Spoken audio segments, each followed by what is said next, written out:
Happy birthday. She doesn't need to be here. I waited for you. What's wrong? It's nothing, Mom. Really. We're just waiting for the toast. Mama! Oh my God. Oh my God. I found you. I recognize you. Oh my goodness. I've looked for you forever. I know you too. Thank you for everything. Mom, who is this? On my 68th birthday, my daughter seated me beside the kitchen. Not near the window, not at the end of the family table.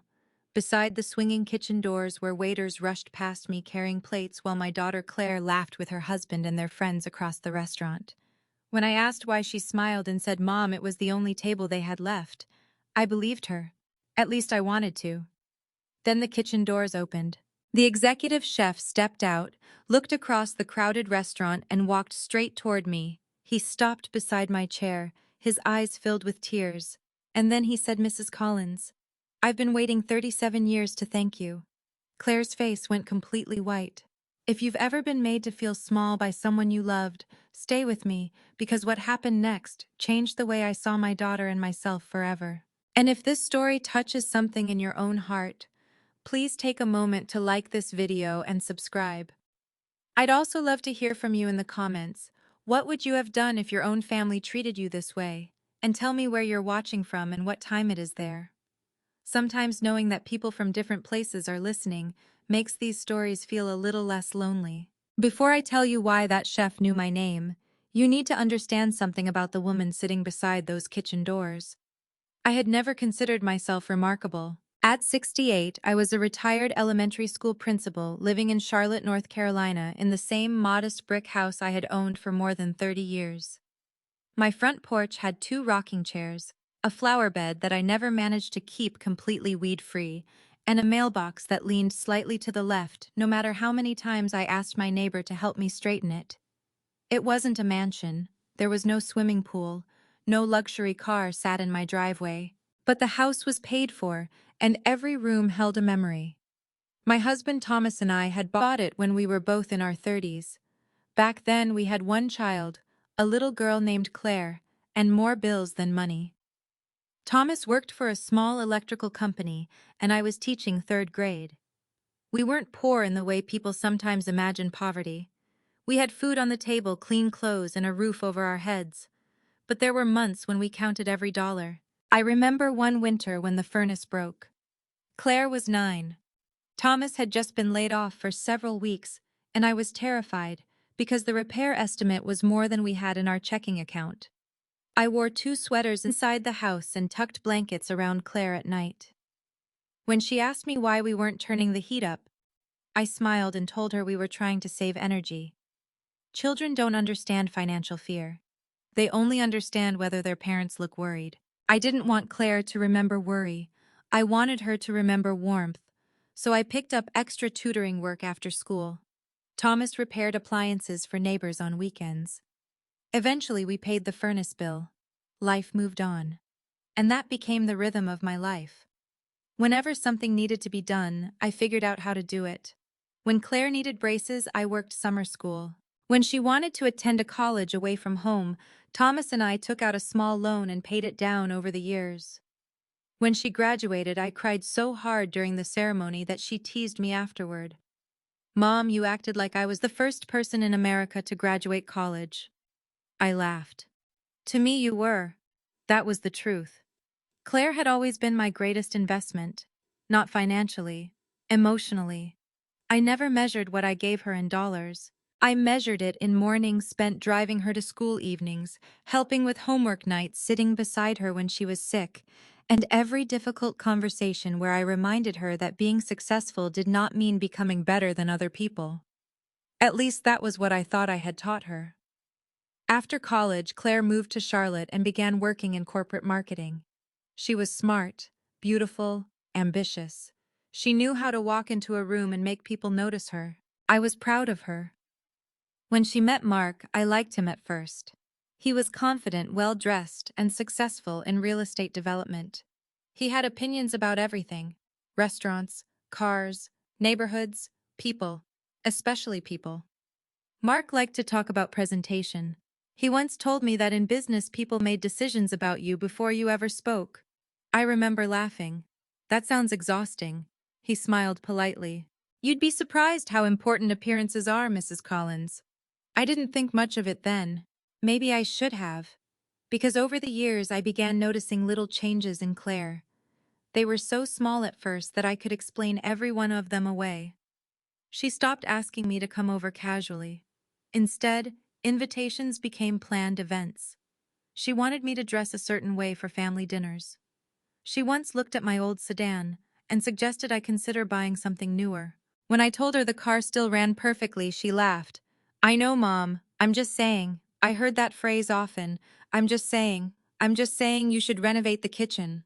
I'm just saying your house could be worth more if you updated it. I'm just saying you don't need to keep living like you're still raising a family. At first, I thought she was trying to help. Then she started asking questions. Not normal questions, specific questions. Mom, do you still have the original deed to your house? I looked up from my coffee. Of course. Where do you keep it? Why? She shrugged. I don't know. Estate planning stuff. Another time she asked whether I had changed my will. Not recently. You should. I have an attorney. That's good. She smiled, but her eyes stayed on me. Then she asked, do you still have the retirement accounts from the school system? I laughed. Claire, why are you suddenly interested in my finances? She looked offended. I'm your daughter. I'm allowed to care. And that answer made me feel guilty. So I stopped asking questions. That was my mistake. I had spent so many years teaching children to notice patterns that I failed to recognize one in my own home. There were other signs. A few months before my birthday, Claire asked me whether I had any valuable jewelry. I told her I had my wedding ring and a few pieces Thomas had given me. She nodded thoughtfully. What about your house? What about it? Nothing. But it wasn't nothing. I knew that. I just didn't want to believe it. Because believing it meant admitting that my daughter might not see me the way I still saw her. In my mind, Claire was still the 9-year-old girl standing beside our broken furnace wrapped in a pink blanket. She was still the teenager who hugged me before leaving for college. She was still the young woman who called me crying after her first serious breakup. She was my child. And mothers have a dangerous habit of remembering the child long after the adult has changed. Then came my 68th birthday. Claire called me on a Sunday morning. Mom, don't make plans for Friday. Why? Because I'm taking you somewhere. I laughed. Should I be worried? No, it's your birthday. There was excitement in her voice. Real excitement. For the first time in months, I felt something loosen inside me. Maybe I had been imagining things. Maybe Claire wasn't becoming distant. Maybe she was simply busy. Maybe this dinner was her way of showing me she still cared. She told me to wear something nice. Nice, how elegant. Claire. I'm going to dinner, not the White House. She laughed. Just trust me. So I did. I spent an hour choosing between two dresses. One was navy, the other was burgundy. I chose the burgundy one because Thomas had always liked that color on me. Before leaving, I stood in front of the mirror and touched the small silver pendant around my neck. It had belonged to my mother. I thought about all the birthdays I had celebrated over the years. Some were extravagant. Most weren't. One year Thomas brought home a grocery store cake because we couldn't afford anything else. Claire had covered it with candles. We laughed until we cried. That memory stayed with me as I drove to the restaurant that Friday evening. I remember thinking how lucky I was. I didn't know then that within an hour I would be sitting alone beside a kitchen door. I didn't know my daughter had already decided where I belonged. And I certainly didn't know that someone inside that kitchen remembered a part of my life I had almost completely forgotten. The restaurant was called Belmont House, one of those places where even the entrance made you feel as though you should check your shoes before walking inside. It stood on a quiet street in Charlotte, surrounded by old trees and carefully trimmed hedges. Warm light spilled through the tall windows, and two large planters framed the dark wooden doors. I had never been there before. Claire had chosen it because, as she explained over the phone, it's special, Mom. You deserve something special. Those words had stayed with me all week. You deserve something special. At 68, I had learned not to expect much from birthdays. I was grateful for a phone call, a handwritten card, maybe dinner with family. So when Claire told me she had arranged everything, I felt strangely emotional. I wanted to believe she had planned the evening because she wanted to celebrate me. Not my house, not my retirement savings, not anything I could provide, just me. I arrived 10 minutes early. Claire had always hated when people were late, and I didn't want my birthday to begin with an argument. A young hostess greeted me at the entrance. "Good evening. Reservation Collins," I said. She looked down at the tablet in her hands. "Yes. Collins' party. They haven't been seated yet." I smiled. "I suppose I'm the first one." She smiled back. "Looks like it." I stood near the entrance and watched the room. It was beautiful.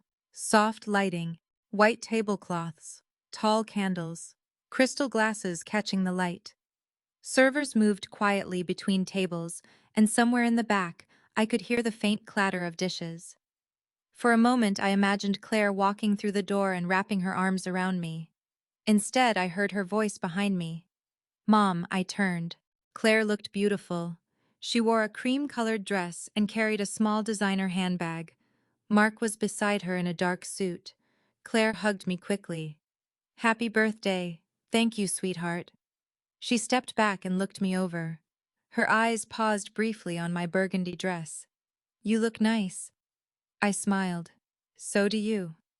Mark kissed my cheek. "Happy birthday, Mrs. Collins." "Thank you, Mark." Then Claire glanced toward the hostess. "Is our table ready?" The hostess nodded. "Yes, right this way." We followed her. I expected to see a large table. There were supposed to be 8 of us. Claire had mentioned her husband, 2 of their friends, her sister-in-law, and a few people she said were important to the family. I thought that was an odd phrase. Important to the family. I didn't know who she meant. We walked past several elegant dining rooms. Then the hostess turned toward a narrow corridor. I noticed the sound immediately. Plates, silverware, footsteps, voices, the kitchen. I looked at Claire. She was walking slightly ahead of me. The hostess stopped beside a small table tucked against the wall. It had 2 chairs. One of them was already pushed back. I stared at it. Then I looked across the restaurant. At the main dining area, there was a long table beautifully decorated with flowers. I recognized Mark's friends sitting there. Claire's sister-in-law was there too. Everyone was dressed beautifully. Everyone had a place. Except me. I turned back toward Claire. "Is this our table?" Claire gave me a quick smile. "Yes." I laughed softly because I thought she was joking. "Claire, there are only 2 chairs." "I know. Where is everyone else?" She lowered her voice. "They're over there." I looked again. "Then why am I here?" Claire sighed. "Mom, don't make this difficult." I felt something inside me go still. "What do you mean they couldn't accommodate everyone together?" I glanced toward the dining room. There was an empty chair at the main table. I noticed it immediately. So did Claire. She stepped closer. "They had a seating issue." I pointed gently. "There's an empty seat." Her expression hardened.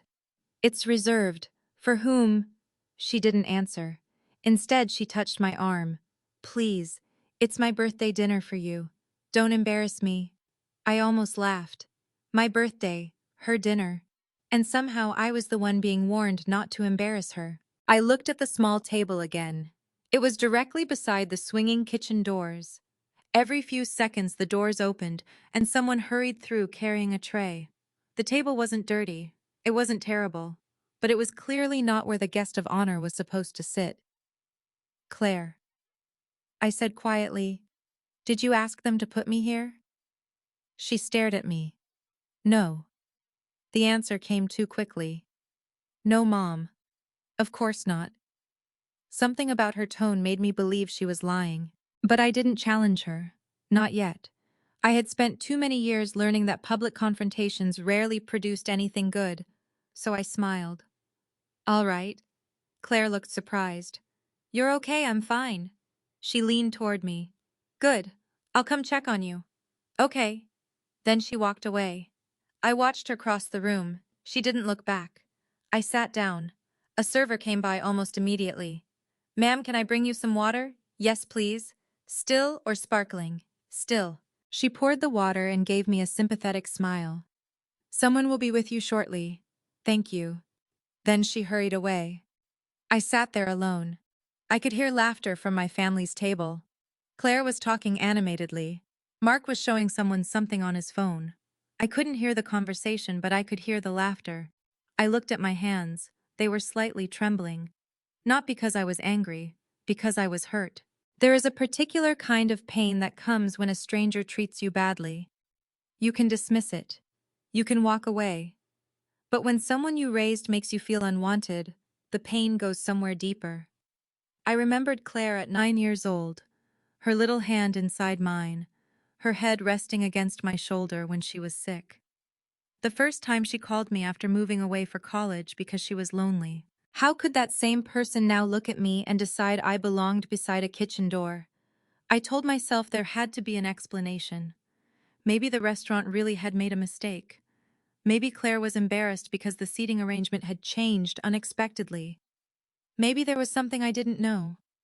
That last thought frightened me, because lately there had been too many things I didn't know. The questions about my house, the questions about my accounts, the questions about my will, and now this. A few minutes later, Claire returned. She carried her phone in one hand. "Mom, everything okay?" "Yes. You're not upset." I looked at her. "Should I be?" She smiled awkwardly. "No." I took a sip of water. "Claire, who is sitting at the main table." She glanced over. "Friends. Your friends." "Yes. And family." "Some family." I nodded. "Did you want me sitting with them?" She stared at me. "Of course." But she didn't sound sincere. Then her phone buzzed. She looked at the screen. Something changed in her expression. She stepped away from me and answered the call. I watched her turn her back. Her voice dropped. "Yes." A pause. "No, she's here." Another pause. "I know." I couldn't hear the other person. Then Claire whispered something I could barely make out. "Not yet." She ended the call. When she turned around, she saw me watching her. "Who was that?" I asked. "Work. On my birthday, it's nothing."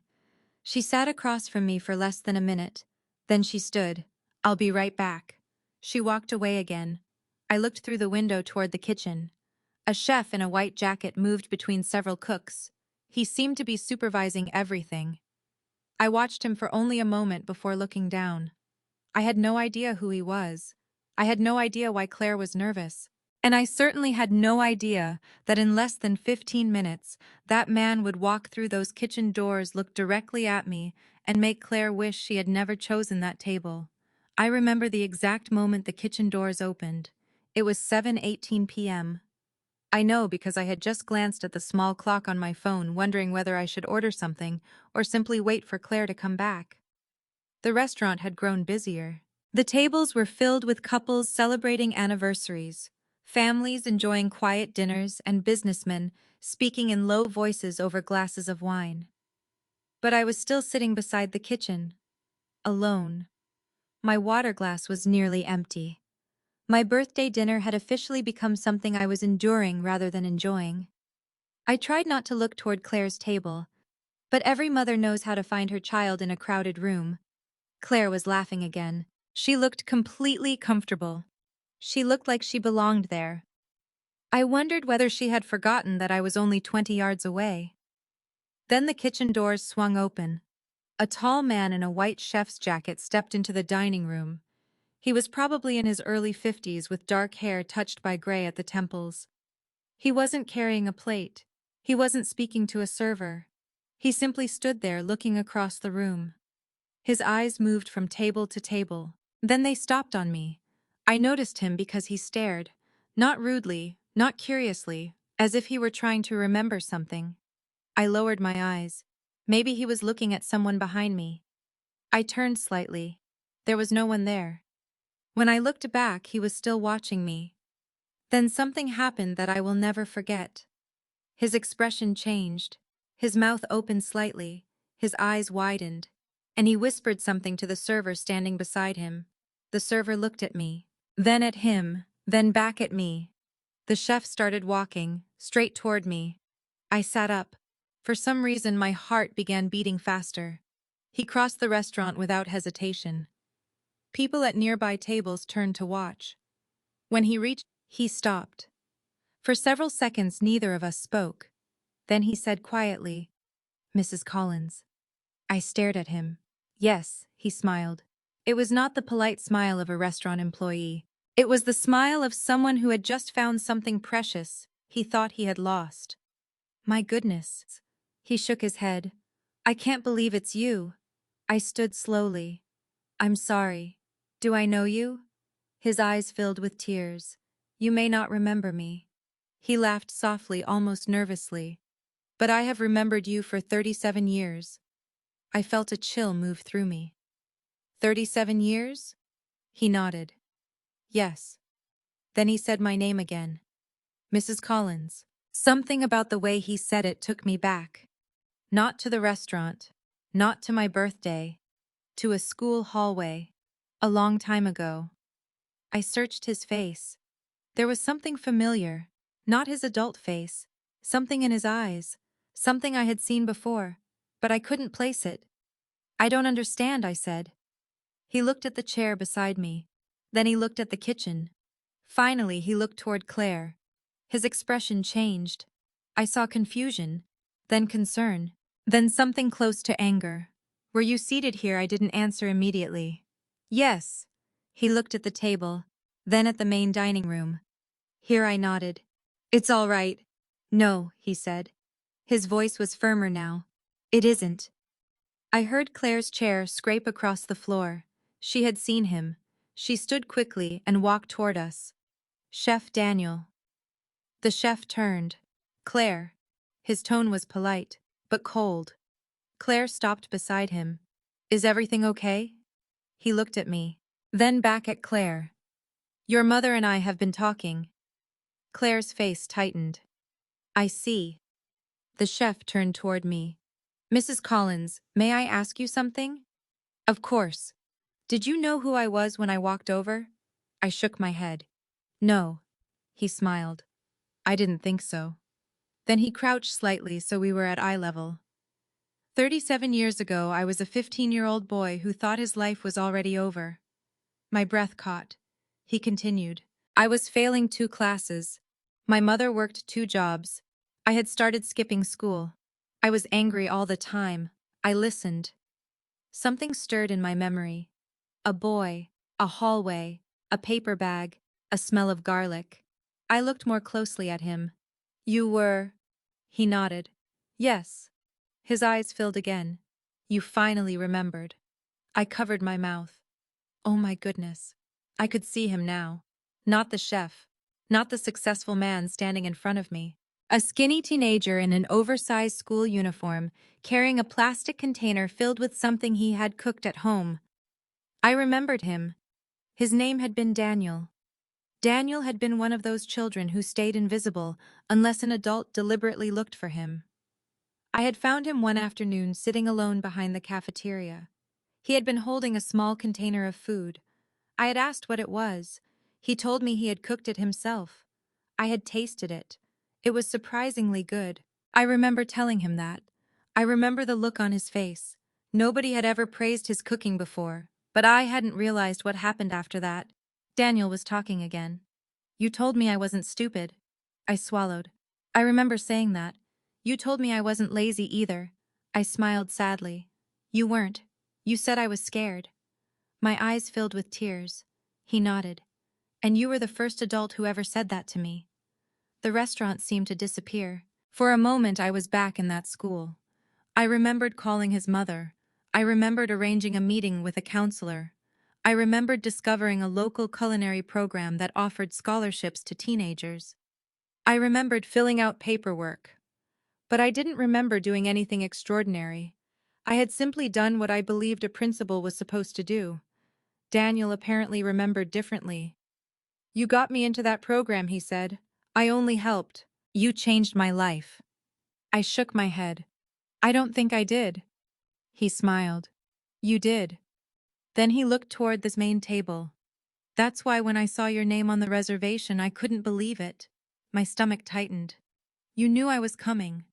He nodded. I saw your name several weeks ago. I glanced at Claire.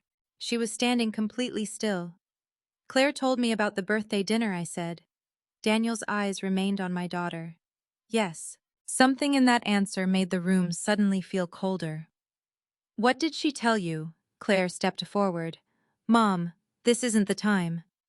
Daniel looked at her. Actually, I think it is. Claire's face went pale. I looked between them. What is going on?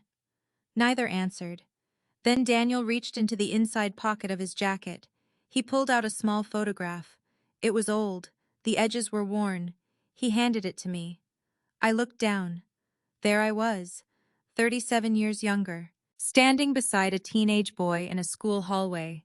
He was holding a certificate. I remembered the day. I had thought it was just another afternoon. Daniel had apparently carried that photograph with him for decades. I kept this, he said. My fingers trembled. Why? Because that was the day I decided not to give up. I couldn't speak. Then Daniel did something I never expected. He placed his hand gently over mine. And I've been trying to find you for years. I looked up at him. Why?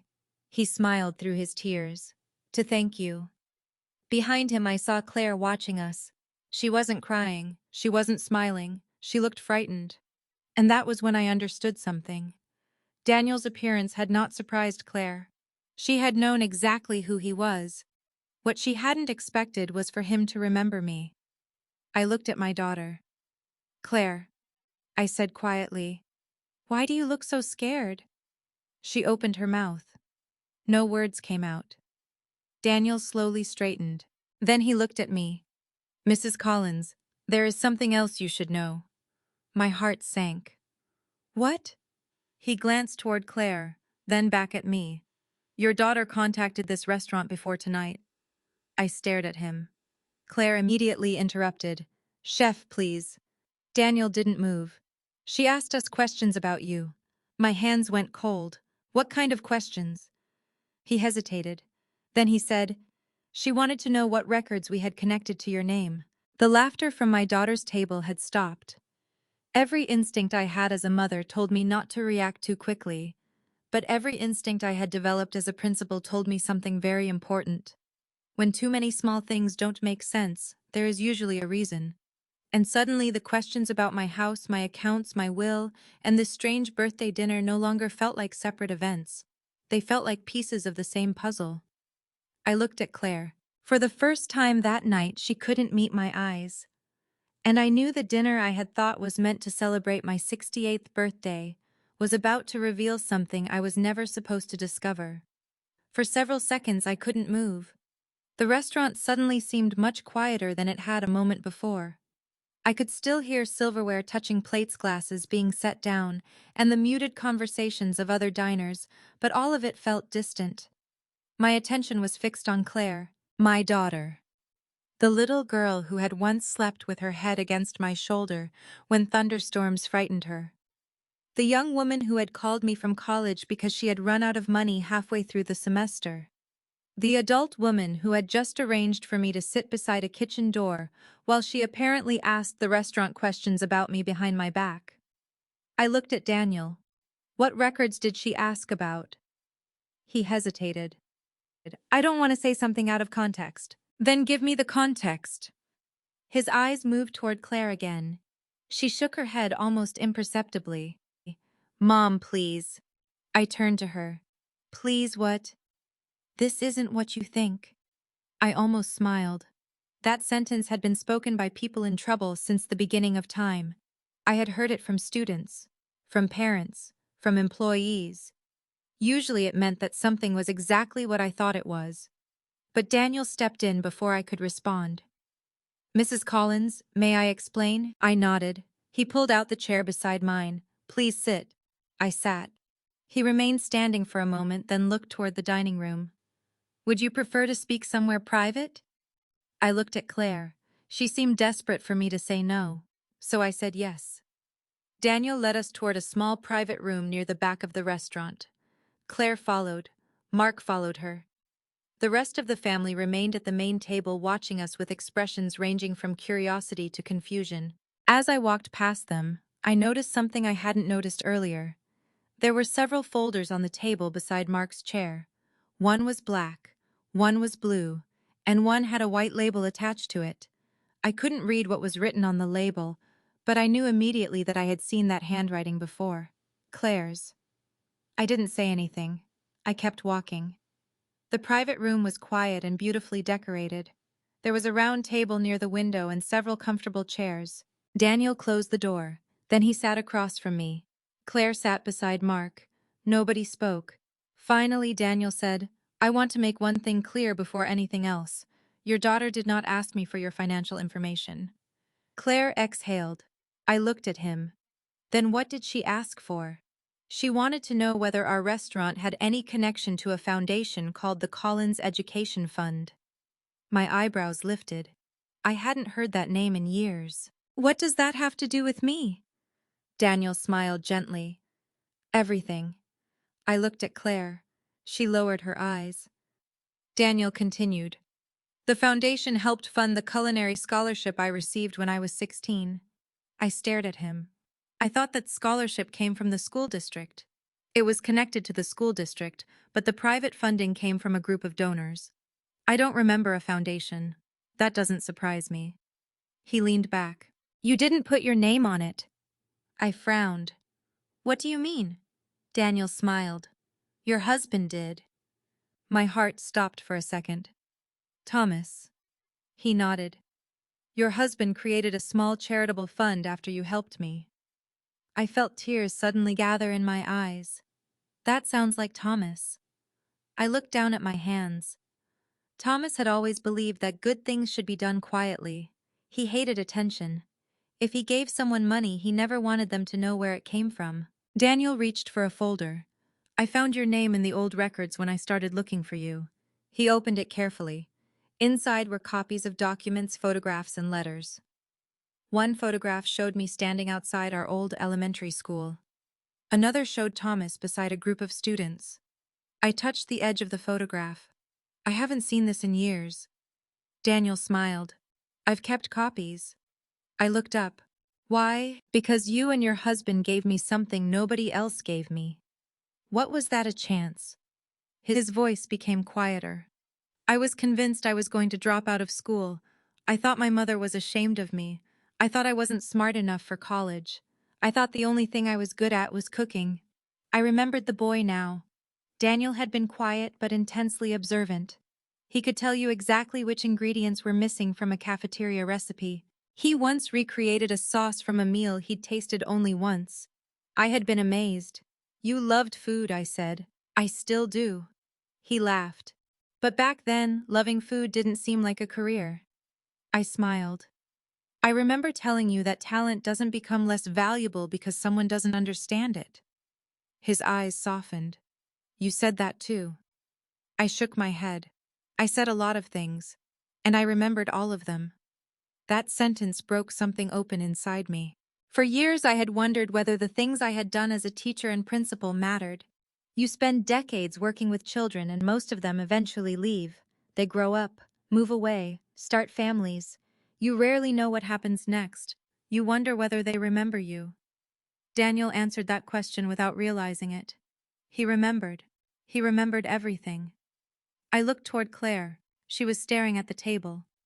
"Why did you ask about the foundation?" I asked her. She didn't answer. "Claire." She finally looked up. I was trying to understand something. "What?" "The restaurant." I waited. She swallowed. "I found out Daniel was connected to the foundation." I looked at Daniel, then at her. And I thought maybe he could help Mark." There it was, the first crack in the wall. I felt my stomach tighten. "Help Mark with what?" Claire's face changed. Mark immediately interrupted. "Claire, don't." She looked at him. "You said we didn't have another option." Mark leaned forward. "This isn't the place." "No," I said quietly. "It isn't." I looked at Daniel. He seemed just as confused as I was. "What does Mark need help with?" Mark shook his head. "It's a business matter." Then why was my name involved? Silence. That was the question that mattered. Claire looked at Mark. Mark looked away. I felt something cold settle in my chest. For months, Claire had asked about my house, my will, my accounts, my retirement. Now I was learning she had been researching a foundation connected to me. There was too much.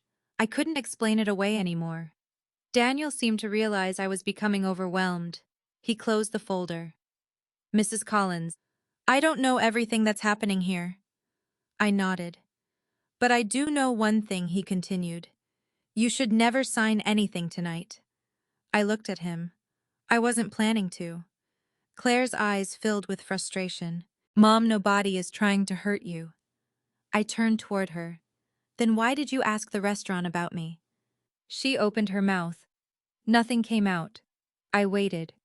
Finally, she said quietly, because I needed to know what you had. The words landed harder than a shout. I stared at my daughter. What I had. She nodded. I needed to know what was available. Available for what? She looked at Mark. He didn't answer. I felt my heartbeat quicken. Claire. She wiped at the corner of her eye. Mom, I thought you would help us. Help you with what our future. I almost laughed. Not because it was funny. Because I suddenly understood how differently we had been living in the same family. I had spent my life thinking of Claire as someone I wanted to protect. She had apparently spent years thinking of me as a resource. Then Daniel spoke quietly. There is one more thing. Everyone turned toward him. He opened the folder again. This restaurant has a connection to the Collins Education Fund that goes beyond the scholarship. I looked at him. What connection? He took out an old document. The foundation owns a small percentage of this restaurant. I stared. What? He nodded. Your husband invested in this property decades ago. I looked at Claire. She looked stunned. Daniel continued.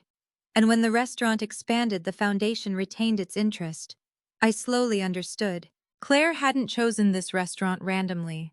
She had chosen it because she knew my name was connected to it. But why? What exactly had she been trying to accomplish? I looked at the document in Daniel's hands, then at my daughter. Claire, I said, keeping my voice steady, what were you planning to do with that information? She didn't answer. And for the first time in my life, I realized that the daughter I had spent 68 years protecting might have been planning something I could no longer protect her from. I sat there staring at the document in Daniel's hands, but I couldn't make myself read another word. My mind was moving too quickly. The restaurant, the foundation, Claire's questions, Mark's business, my house, my accounts, my will. Everything seemed connected, yet I still didn't know how. And perhaps the most painful part was that Claire was sitting only a few feet away from me, looking more frightened than angry. I had spent my entire life learning how to read people. It was part of being a principal. You learn to notice the child who suddenly stops making eye contact, the teacher who becomes unusually defensive, the parent who talks too much because they're trying to cover something they don't want you to ask about. Claire was doing all three. I looked at her. Tell me the truth. She swallowed. Mom. No more explanations that begin with "it's nothing." No more telling me I'm imagining things. My voice was calm. That seemed to make her more uncomfortable. I want the truth. Mark leaned forward. This conversation is getting out of hand. I turned toward him. You're right about one thing. He looked surprised. It is. I stood. Daniel immediately stood as well. Mrs. Collins, please. I looked at him. I need some air. He nodded. I understand. Claire started to follow me. Mom, wait. I stopped at the doorway. What? She hesitated. Then she looked at Daniel. Can we talk alone? I stared at her. After everything that had happened, part of me still wanted to say yes. That is the strange thing about being a mother. Even when someone hurts you, some part of you still wants to protect them from the consequences of what they've done. I nodded. But before Claire could speak, Daniel stepped closer. Mrs. Collins, there is something I want to give you. He reached into a cabinet beside the doorway. He pulled out a small envelope. It was cream-colored and slightly worn. He held it out to me. This was prepared years ago. I took it. What's inside you'll know when you see it. I opened the envelope. Inside was a photograph. I pulled it out carefully. The photograph showed a teenage boy standing beside me in the hallway of the elementary school where I had been principal. He was thin.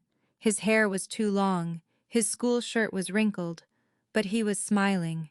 I remembered that smile. I remembered the day. Daniel pointed toward the photograph. That was the first time I ever believed someone saw me as more than a troubled kid. I looked at him. You were never a troubled kid. He smiled. I was trouble. You were hurting. He nodded. You were the first person who said that. My eyes filled.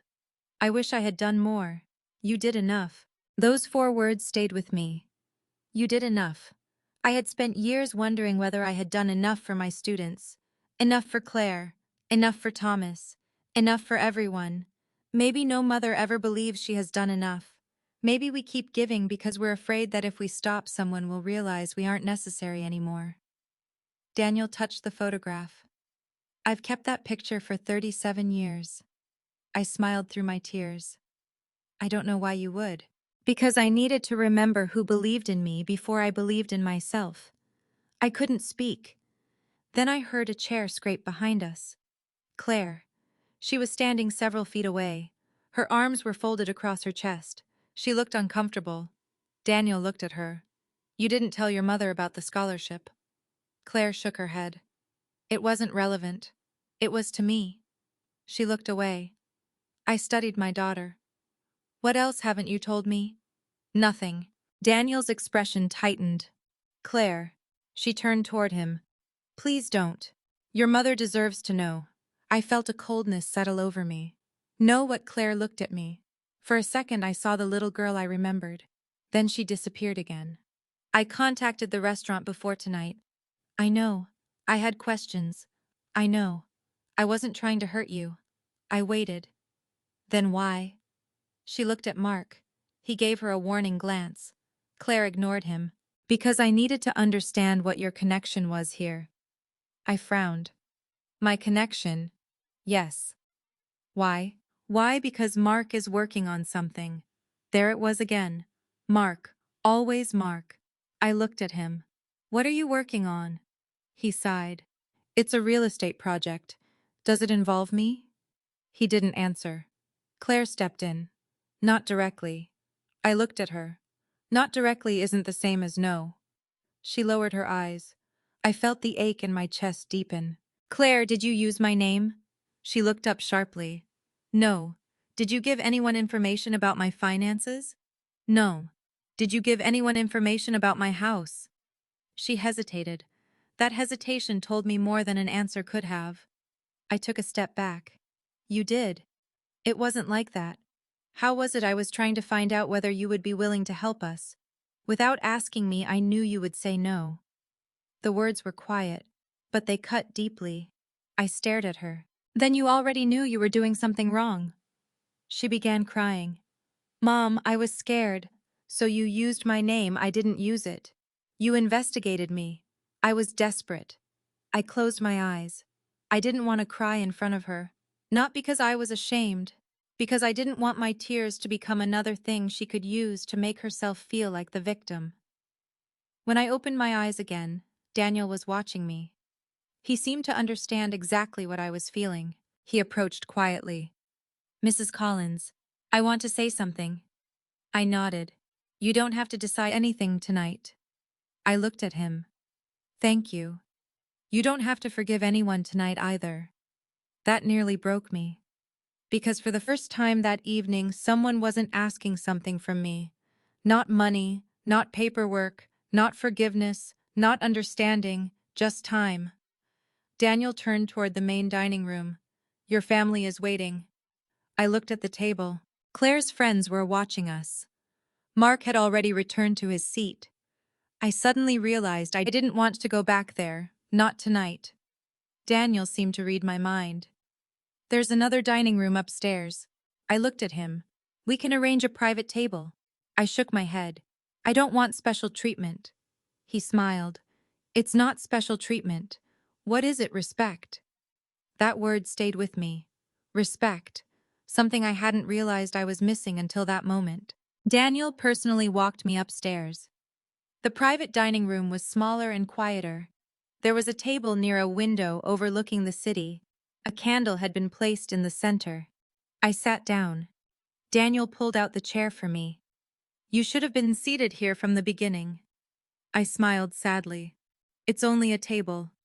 No, he said. It isn't. He walked away. A few minutes later, a server brought me a small plate. This is from Chef Daniel. I looked down. It was a simple dessert, nothing extravagant. But beside it was a handwritten card. I opened it. The message was short. Thank you for believing in a 15-year-old boy when he had stopped believing in himself. I pressed the card against my chest. For the first time that evening I cried. Quietly. Not because I was humiliated. Because someone had remembered the woman I had been before Claire and Mark and money and property had entered the conversation. Someone remembered me as a person, not an asset, not a mother who could be asked to solve a financial problem, not an old woman whose usefulness had supposedly diminished. Just me, Sydney Collins, a woman who had once seen a frightened teenage boy sitting alone and decided to sit beside him. I stayed upstairs for nearly 20 minutes. Then Daniel came back. He sat across from me. May I ask you something? Yes. Did Claire tell you why she chose this restaurant? No. He looked down. She contacted us 3 weeks ago. My stomach tightened. 3 weeks. He nodded. She wasn't simply making a reservation. What was she doing? She asked whether we had any records connected to you. I remembered Claire's questions over the past few months. The house, the will, the accounts. I looked at Daniel. Why would she need records from a restaurant? He shook his head. I don't know, but you have an idea. He was silent for a moment. I think she wanted to understand how much influence your name carried here. My heart sank. My influence, yes. He leaned forward. She seemed surprised when we told her that everyone here knows who you are. I looked down at the photograph in my hand. I had never thought of myself as influential. I had simply tried to help people. But perhaps that was the part Claire never understood. Some things cannot be measured by money. A name can carry weight because of what a person has done with it, not because of what they own. Daniel stood. Mrs. Collins, I think you should speak to your attorney before you speak to your daughter again. I looked up. My attorney? Yes. Why? He paused. Because whatever Claire is trying to accomplish, I don't think tonight was the first step. My heart began beating faster. I looked toward the closed door. For the first time, I wasn't wondering why my daughter had embarrassed me. I was wondering what she had been planning before she ever walked into the restaurant. And suddenly I knew one thing for certain. I was done explaining away the warning signs. I did not sleep well that night. When I finally got home, it was nearly 11:30. I parked in the driveway, turned off the engine, and sat there with both hands resting on the steering wheel. The house was dark. Usually that sight comforted me. That night it felt different. Too quiet. Too still. I thought about what Daniel had told me. 3 weeks. Claire had contacted the restaurant 3 weeks before my birthday. She hadn't simply made a reservation. She had asked questions about me, about my name, about the foundation, about records connected to me. And Daniel believed she had been trying to understand how much influence my name carried. I turned off the car and walked inside. The house smelled faintly of lavender because I had left a diffuser running before dinner. I placed my purse on the kitchen counter. Then I saw the leather folder. It was sitting exactly where I had left it. The folder Claire had asked about several times. I stared at it. For years I had kept those documents without giving them much thought. Deeds, old trust papers, insurance documents, Thomas's handwritten notes, copies of agreements related to the small charitable fund he had created. Nothing about the folder had ever seemed dangerous. Now it looked like a locked door. And I had the key. I carried it into the living room and placed it on the coffee table. Then I made tea. I didn't drink it. I simply sat there thinking. At 12:15 my phone rang. Claire. I watched her name flash across the screen. For several seconds I considered ignoring it. But I answered. Hello? Mom. Her voice sounded tired. Are you home? Yes. Can I come over? I looked around my quiet living room. Not tonight. There was silence. Mom, please. I'm tired. I need to explain. You had all evening. That wasn't fair. I almost laughed. Fair. That's not what I meant. Then what did you mean? She didn't answer. I waited. Finally, she said I was embarrassed. About what everything? I leaned back. Be specific. Mom? Claire, I spent my birthday sitting beside a kitchen door while you entertained people at the main table. I know. You told me the restaurant didn't have another seat. I know. You lied. She started crying. I know. That was the first honest thing she had said all night. I closed my eyes. Why I didn't want them asking questions. Who the people at the table? What questions? She took a breath. About you. My heart tightened. What about me? Claire hesitated. They know your name. I stared at the wall. What does that mean?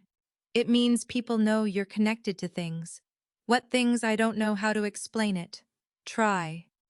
She was quiet for several seconds. Then she said Mark's investors were going to be there. I sat up. Investors. Yes. And you invited them to my birthday dinner. I didn't invite them for you. Then why were they there? Because Mark had a meeting. I felt anger rise in my chest. So my birthday dinner was a business meeting, no. Then what was it? I thought we could combine things. You thought. I repeated the words slowly. You thought you could combine my birthday with your husband's business meeting. It wasn't supposed to be like that. Then why didn't you tell me? I knew you wouldn't understand. That sentence hurt more than I expected. I had spent decades understanding difficult things. Children, families, budgets, school districts, parents, teachers, loss, illness, grief. But apparently I was too old to understand my own daughter's plans. What exactly was Mark trying to accomplish? I asked. I don't know all the details. Claire. I swear. You've been asking about my house. No. You have. I was just asking. You asked about my will. I was worried about you. You asked about my retirement accounts.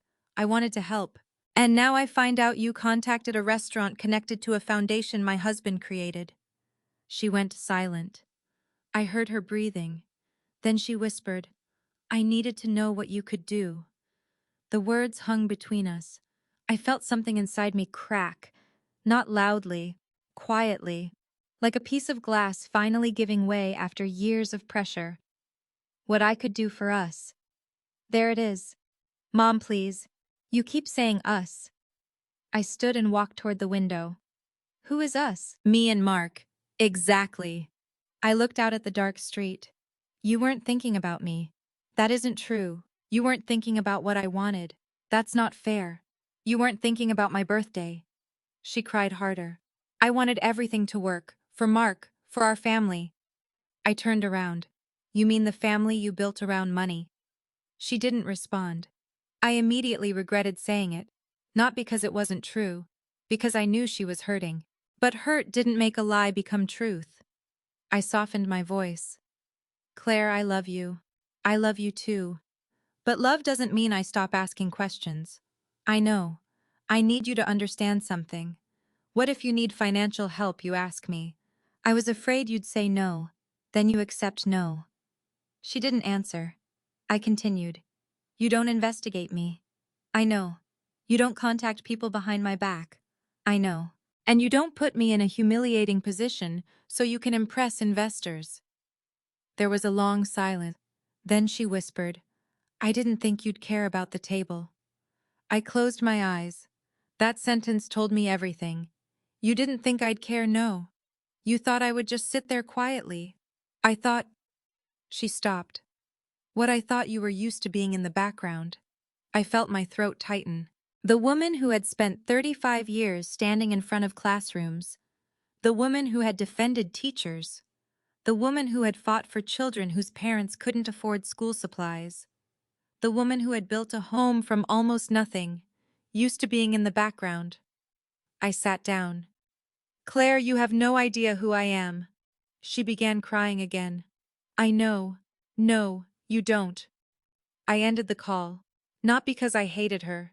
Because I needed silence. The next morning I called my attorney. Her name was Margaret Ellis. She had handled my estate planning for more than a decade. When I explained what had happened, she didn't interrupt. She simply listened. When I finished, she asked one question. Do you still have the original documents? Yes. Good. Why? Because I want to see them. I looked toward the leather folder. Do you think there's something wrong I don't know yet? That answer frightened me. Margaret, should I be worried? She paused. I think you should be careful. Those words stayed with me. Careful. Not afraid. Not angry. Careful. I gathered the folder, placed it in my car, and drove to her office. On the way, I passed the elementary school where I had once worked. I slowed down. The building looked smaller than I remembered. Children were running across the playground. A teacher stood near the entrance. For a moment, I thought about turning in. Then I kept driving. I had spent my life protecting other people's children. It was time to protect myself. At Margaret's office, I placed the folder on her desk. She opened it carefully. She reviewed the deed, then the trust documents, then the foundation papers. Her expression remained neutral, but after several minutes, she looked up. Sydney, when was the last time you gave anyone permission to use this information? Never. Did Claire ever have access to these documents? Not directly. Could she have photographed them? I thought back. There had been a family gathering 6 months earlier. Claire had been in my study, alone. I remembered her asking where I kept the extra blankets. I had thought nothing of it. Now I wasn't so sure. Margaret continued reading.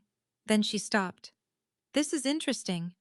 She turned one document toward me. This foundation has an old provision that gives it a limited interest in certain properties connected to its original investments. I looked at her. So if someone wanted to use one of those properties as part of a business financing structure, they would need to understand exactly how the foundation's ownership works. My stomach tightened. Could Mark be trying to do that? I don't know. But Claire was asking about it. Yes. Margaret closed the folder. That is why I don't want you signing anything. I wasn't going to. I know. She looked directly at me. But I also want you to understand something. What if your daughter has been discussing your assets with outside parties? We need to know exactly what she told them. I stared at the folder. How do we find out? Margaret leaned back. We ask. I swallowed. Who? The people who were at that restaurant? My heart began beating faster. The investors. Yes. I thought about Claire's table, the expensive clothes, the business conversation, the way Claire had kept checking her phone, the way she had panicked when Daniel recognized me. Suddenly, the birthday dinner looked completely different. It hadn't been a family celebration that had gone wrong. It had been a carefully arranged meeting, and I had been placed beside the kitchen because Claire had wanted me out of sight. But why? Margaret looked at me. Sydney, before you confront your daughter, I think we need facts. I nodded. For the first time since the dinner, I felt something stronger than hurt. I felt clarity. I drove home with the leather folder on the passenger seat. When I walked inside, I found a voicemail from Claire. I played it. Her voice was trembling. Mom, please call me. There's something I didn't tell you about the dinner. The message ended. I replayed it. Then again. Something she didn't tell me. I looked at the folder. And suddenly I knew the questions about my house and finances were only part of the story. The real question was much bigger. What had Claire promised those people using my name? I listened to Claire's voicemail 3 more times before I called her back. Not because I didn't understand what she had said, because I wanted to understand what she wasn't saying.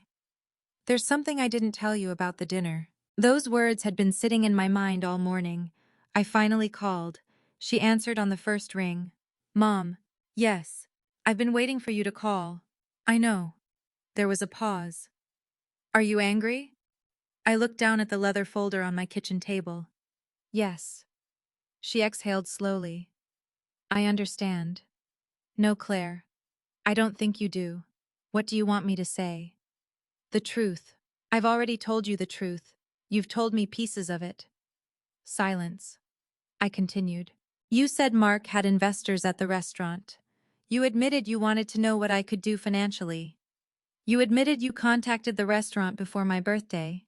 And you admitted you were embarrassed to have me sitting with you. I said I was embarrassed. You said you were afraid the people at the table would ask questions about me. Yes. What questions? She didn't answer. Claire. They knew your name. I know. And I didn't want them asking where you got your money. I frowned. What does that mean I don't know? Then why were you worried? She sighed. Mom, can we meet where your house? I looked around. No. Why? Because I don't want to have this conversation in my house. Then where your office? She immediately objected. No. Why not? Because Mark is there. That caught my attention.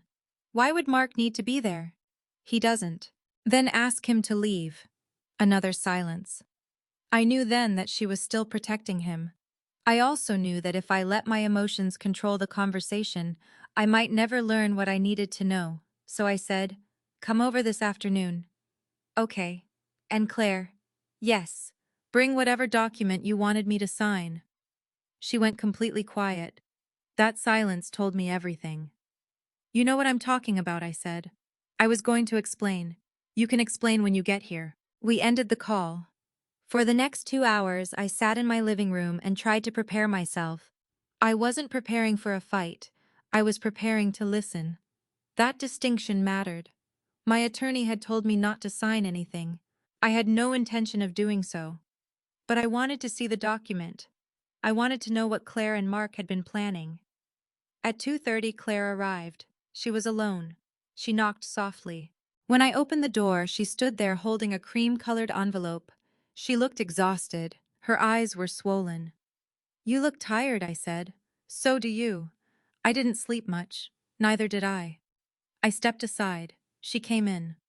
We sat across from each other in the living room. For a moment, neither of us spoke. Then she placed the envelope on the coffee table.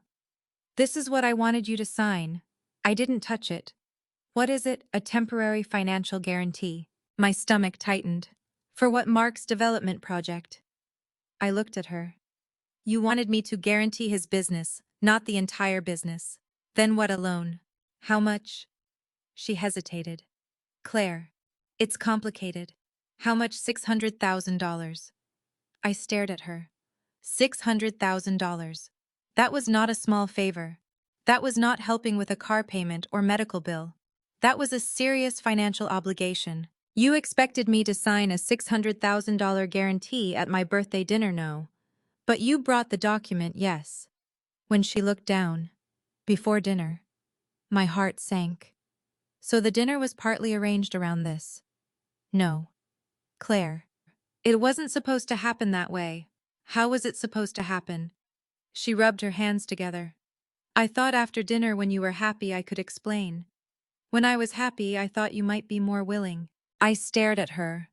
That hurt almost more than the document itself. You wanted to use my birthday to make me emotionally vulnerable. No. You just said you thought I'd be more willing after dinner. I didn't mean it like that. How did you mean it? She began crying. Mom, I was desperate. I leaned back. Why? Because Mark's project is in trouble. How much trouble I don't know. You don't know. He says we're close to turning it around. And if the loan isn't approved? She wiped her cheek. We could lose everything. I looked at the envelope. What would I be guaranteeing the loan? If Mark couldn't pay, I would help. That wasn't my question. She looked away. If he couldn't pay, the bank could come after the guarantor. And who would that be? She didn't answer. Me. Yes. I nodded slowly. Does my house secure it? Her face changed. That was all the answer I needed. My house does. Only temporarily. There is no such thing as temporarily losing a house. Mom, please. No. The word came out quietly, but firmly. She stared at me. You haven't even read it. I don't need to. Why? Because I trust myself. She looked confused. I continued. I trust myself enough to know that if someone needs me to sign a $600,000 guarantee without giving me time to review it with my attorney, the answer is no. She lowered her head. You really don't trust me. This isn't about trust. It is. No, Claire. I looked directly into her eyes.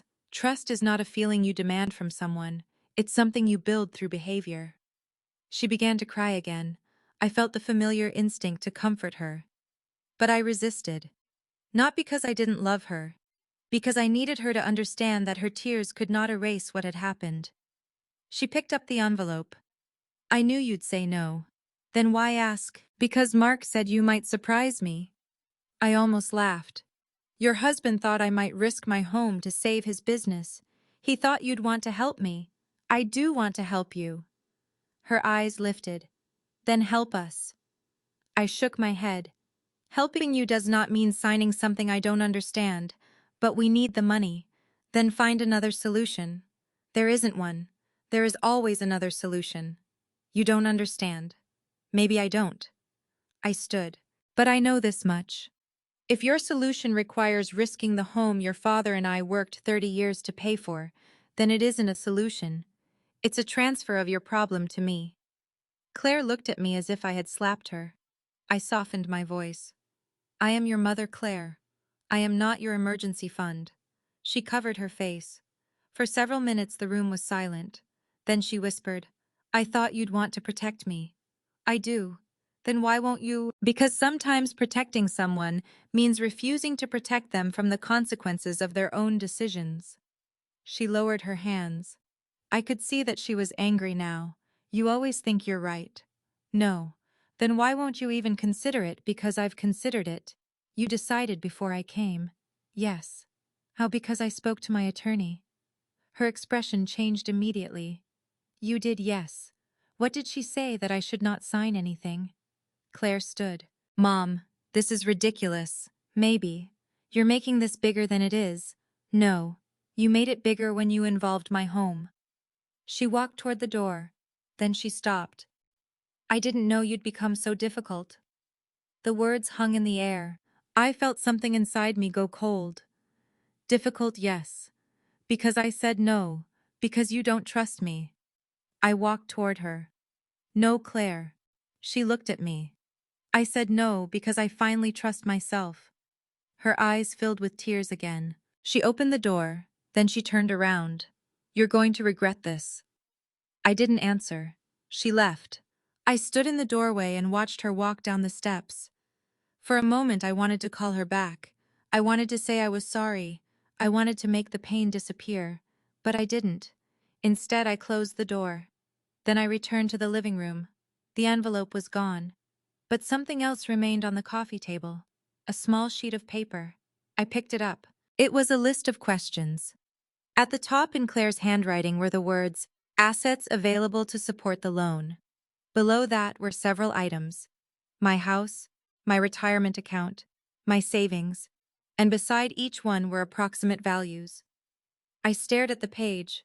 My hands began to shake. Claire hadn't simply hoped I would help. She had researched what I owned. She had calculated what I was worth. And suddenly I understood why she had asked so many questions over the past few months.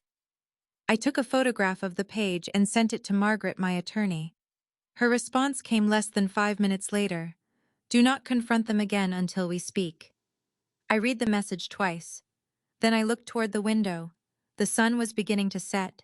The same daughter who had once needed me to hold her hand crossing the street had now been calculating how much of my life could be placed at risk. I still loved her. That was the hardest part. But love was no longer enough to make me ignore what was happening. I picked up the phone and called Margaret. When she answered, I said the words I had been afraid to say all morning. I think Claire may have been preparing to use my financial information without my permission. Margaret was silent for a moment. Then she said, then we need to find out exactly what she has already shared. And for the first time, I realized that saying no to the document might have been only the beginning. The next morning, I arrived at Margaret Ellis's office before 9. I had barely slept. The sheet of paper Claire had left behind was still in my purse, sealed inside a plastic folder Margaret had asked me to bring. I had spent most of the night staring at those numbers. My house, my retirement account, my savings, values beside each one, not guesses, not casual questions. Someone had calculated them. Someone had been planning, and I couldn't stop wondering how far the plan had already gone. Margaret was waiting for me when I arrived. She closed the office door behind me and motioned for me to sit. "You look exhausted." "I am." "Did Claire contact you after she left number Margaret nodded. "Good." She took the plastic folder from me. "I want to start with what we know." I nodded. She placed Claire's handwritten list on the desk. "This is important, because she wrote down the values, yes. But more importantly, because of how they're described." She pointed to the first line. "Your house is listed as collateral." My stomach tightened. I never agreed to that. "I know." She pointed to the second line. "Your retirement account is listed as available support. That isn't something she can just use." "Correct." "And my savings." "Same." I looked at her. "Then why is it written down?" "That is what we need to determine." Margaret opened a second folder. "This morning I contacted a colleague who works with commercial lending matters." I stared at her. "What did you find?" "Something concerning." She slid a document across the desk. It was a preliminary financing proposal. At first the words didn't mean much to me. Then I saw my name. Sydney Collins. My full legal name. I felt my stomach drop. "What is this?" Margaret answered carefully. "It appears to be part of a financing package connected to Mark's development company." I stared at the pages. There were numbers, property descriptions, financial references, and a section labeled Additional Guarantor Resources. My hands began trembling. "That's my house." "Yes." "Why is my house listed here? I don't know yet." "Is this a loan?" "It's a proposed financing arrangement." I looked at the document again. "Did I sign this?" "No." "Then how is my information here?" Margaret didn't answer immediately. That silence frightened me. Finally, she said, "That's exactly what we're investigating." I looked at the bottom of the page. There was a contact name. I read it twice. Claire Collins, my daughter's name. I leaned back. "No." Margaret looked at me. She provided the contact information. I shook my head. "No. Sydney. She wouldn't do that. You've already told me she researched your assets. That doesn't mean she submitted this." Margaret gently turned another page. There was an email address, Claire's personal email. Beside it was a phone number. Her number. I stared at it. The evidence was becoming impossible to explain away. Who received this? A lending officer. Does the lender think I'm involved? That's unclear. But my name is on the proposal. Yes. Does it say I agreed to guarantee the loan? Margaret pointed to a section near the bottom. It describes you as a potential guarantor. Potential. The word should have comforted me. It didn't. Could they have contacted me? They may have. But nobody did, which is fortunate. I looked at Margaret. Why? Because if they had proceeded without confirming your authorization, we would have a much larger problem. I swallowed. Could this affect my house? Not if the property remains solely in your name and no valid lien or security instrument has been signed. I breathed out. So they haven't taken anything. Not legally. That word mattered. Not legally. I looked down at my hands. Margaret, I don't understand. What? Why would Claire do this? Margaret leaned back. I can't answer that. She knew I would say no. You told me that. She knew I wouldn't risk my house. Apparently. Then why go this far? Margaret was quiet. Desperation can make people convince themselves that boundaries are obstacles rather than safeguards. I thought about Claire saying I was desperate. Maybe she believed that.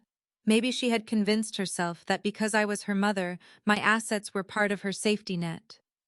But there was something else that bothered me. How did they get the value of my house? Margaret looked at the proposal. Public records could provide an estimate. And my retirement account, that would be more difficult. And my savings. She shook her head. Those numbers suggest information that would not normally be publicly available. I felt cold. So Claire had access. Possibly. Or Mark. Possibly. I closed my eyes. I remembered family gatherings. My purse sitting on a chair. My study door open. My desk. My filing cabinet. Claire asking innocent questions. Mom, where do you keep your tax documents? Mom, do you still use that old filing cabinet? Mom, can I borrow your printer? At the time, none of it had seemed suspicious. Now every memory had a shadow behind it. Margaret continued. There is another issue. I opened my eyes. What the financing proposal references an asset schedule. What does that mean? It means someone provided information about what you own. My heart sank. How much? She handed me another page. I read it. My home, my retirement, a savings account, a life insurance policy, even an old investment account I had nearly forgotten about. I looked at Margaret. They have everything, not everything. What do you mean they don't have control? That distinction gave me the smallest amount of comfort. Then I noticed something. What is this? I pointed to a line near the bottom. Margaret leaned over. That appears to be a reference to the Collins Education Fund. Why would that be included? I don't know. I remembered Daniel's explanation. The foundation, Thomas, the restaurant, the scholarship, the investment in the property. Suddenly everything felt more complicated. Could they have been planning to use the foundation? Margaret shook her head. The foundation is separate from your personal assets. But Claire was asking Daniel about it. Yes. Why we need to find out. I sat back. Then I remembered something. The restaurant. Margaret looked at me. Daniel said Claire contacted them 3 weeks before the dinner. Yes. What if she wasn't just asking about the foundation? What do you mean? What if she wanted to know whether the foundation could somehow support the loan?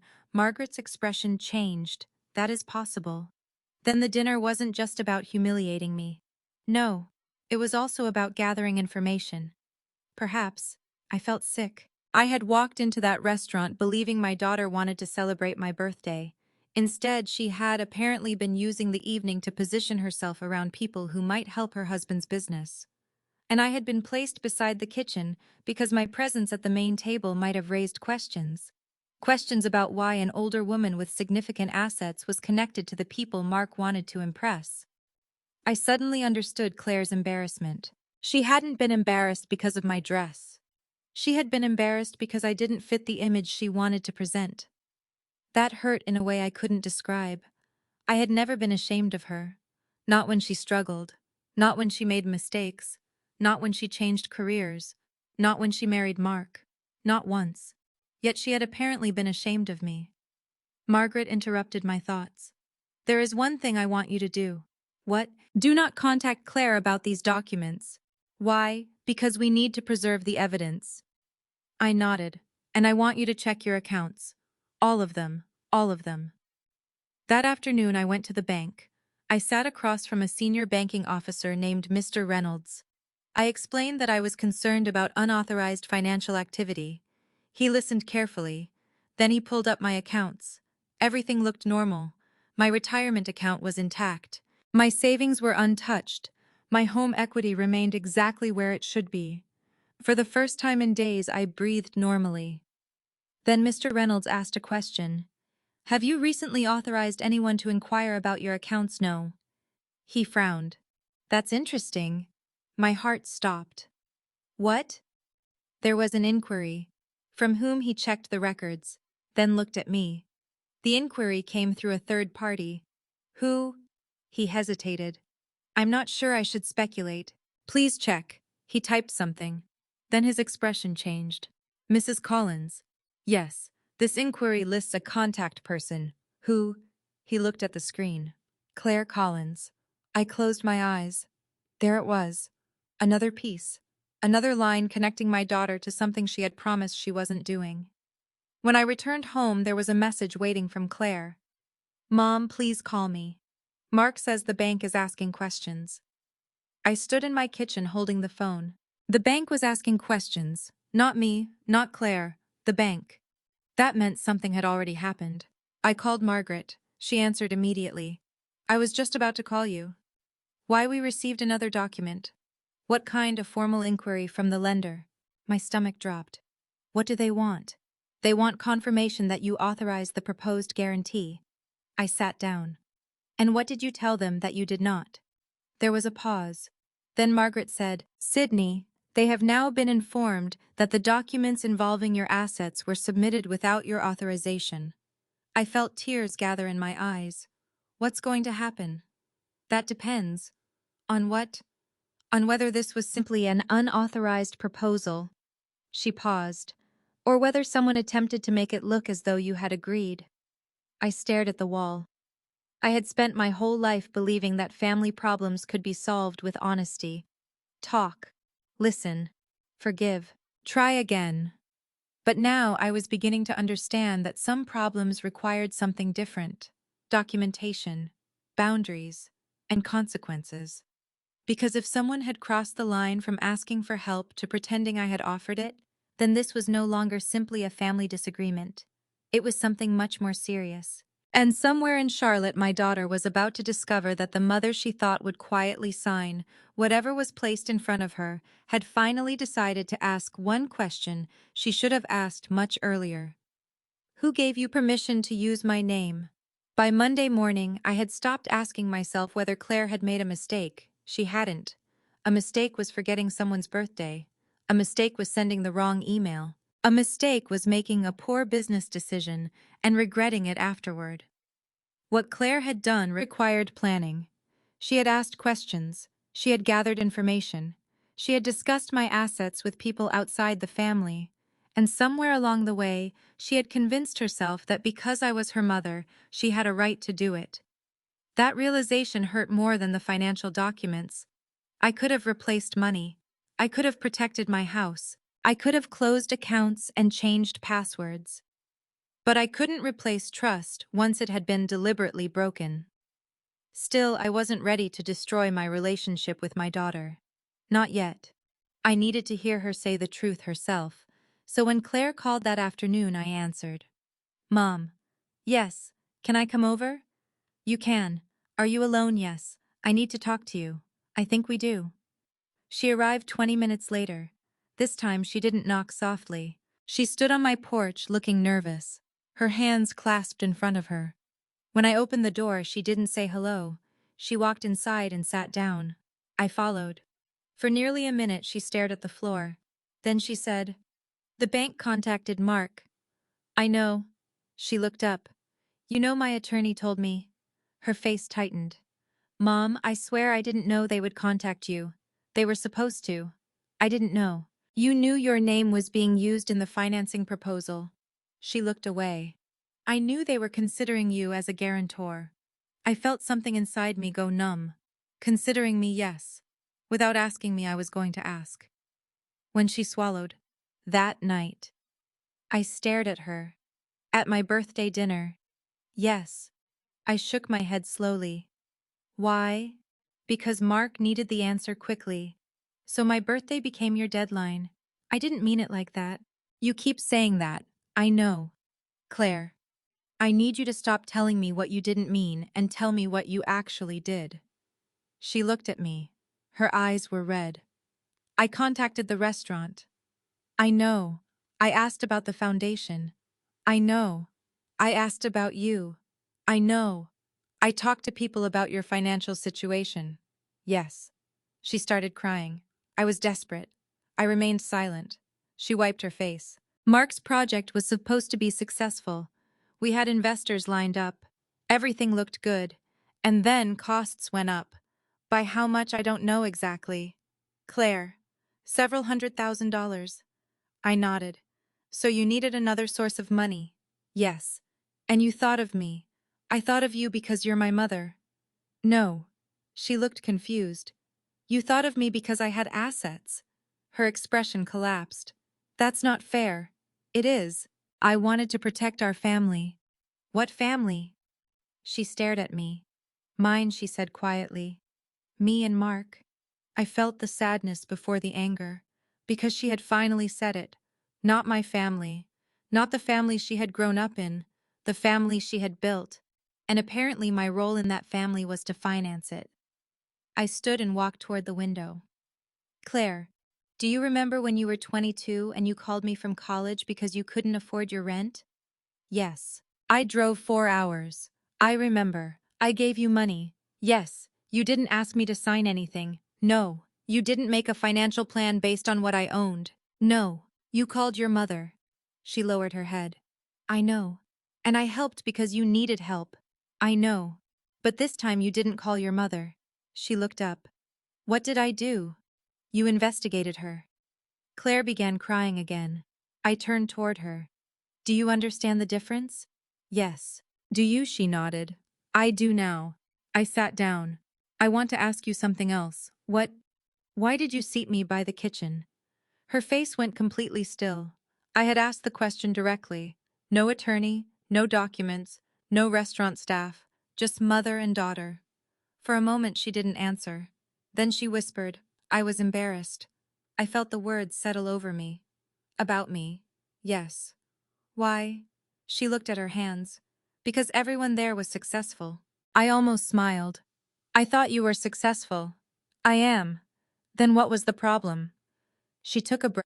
Mark's investors were wealthy, and they were talking about families. What families? People with money, connections, old businesses, people who could open doors. I listened. And you thought I would embarrass you? She nodded. I thought they would ask about you. What would they ask? Where you worked? What you did? Who you knew? I was a school principal. I know. You were ashamed of that, no. She paused. Not exactly. What does exactly mean? She cried quietly. I was ashamed that you weren't like their mothers. That sentence broke my heart. I looked at her. What were their mothers like? Socialites, executives, people with big houses, and I have a paid-off house. Yes. A retirement account. Yes. Money in the bank. Yes. Then what was missing? She looked at me. Status. I sat very still. There it was, the word that explained everything. Status. My daughter had spent years measuring people by what they could display. I had spent my life measuring people by what they could give. Those were two completely different currencies. You could have told me that, I said. I was ashamed. So you hid me? Yes. At my own birthday dinner? Yes. I nodded. The honesty hurt.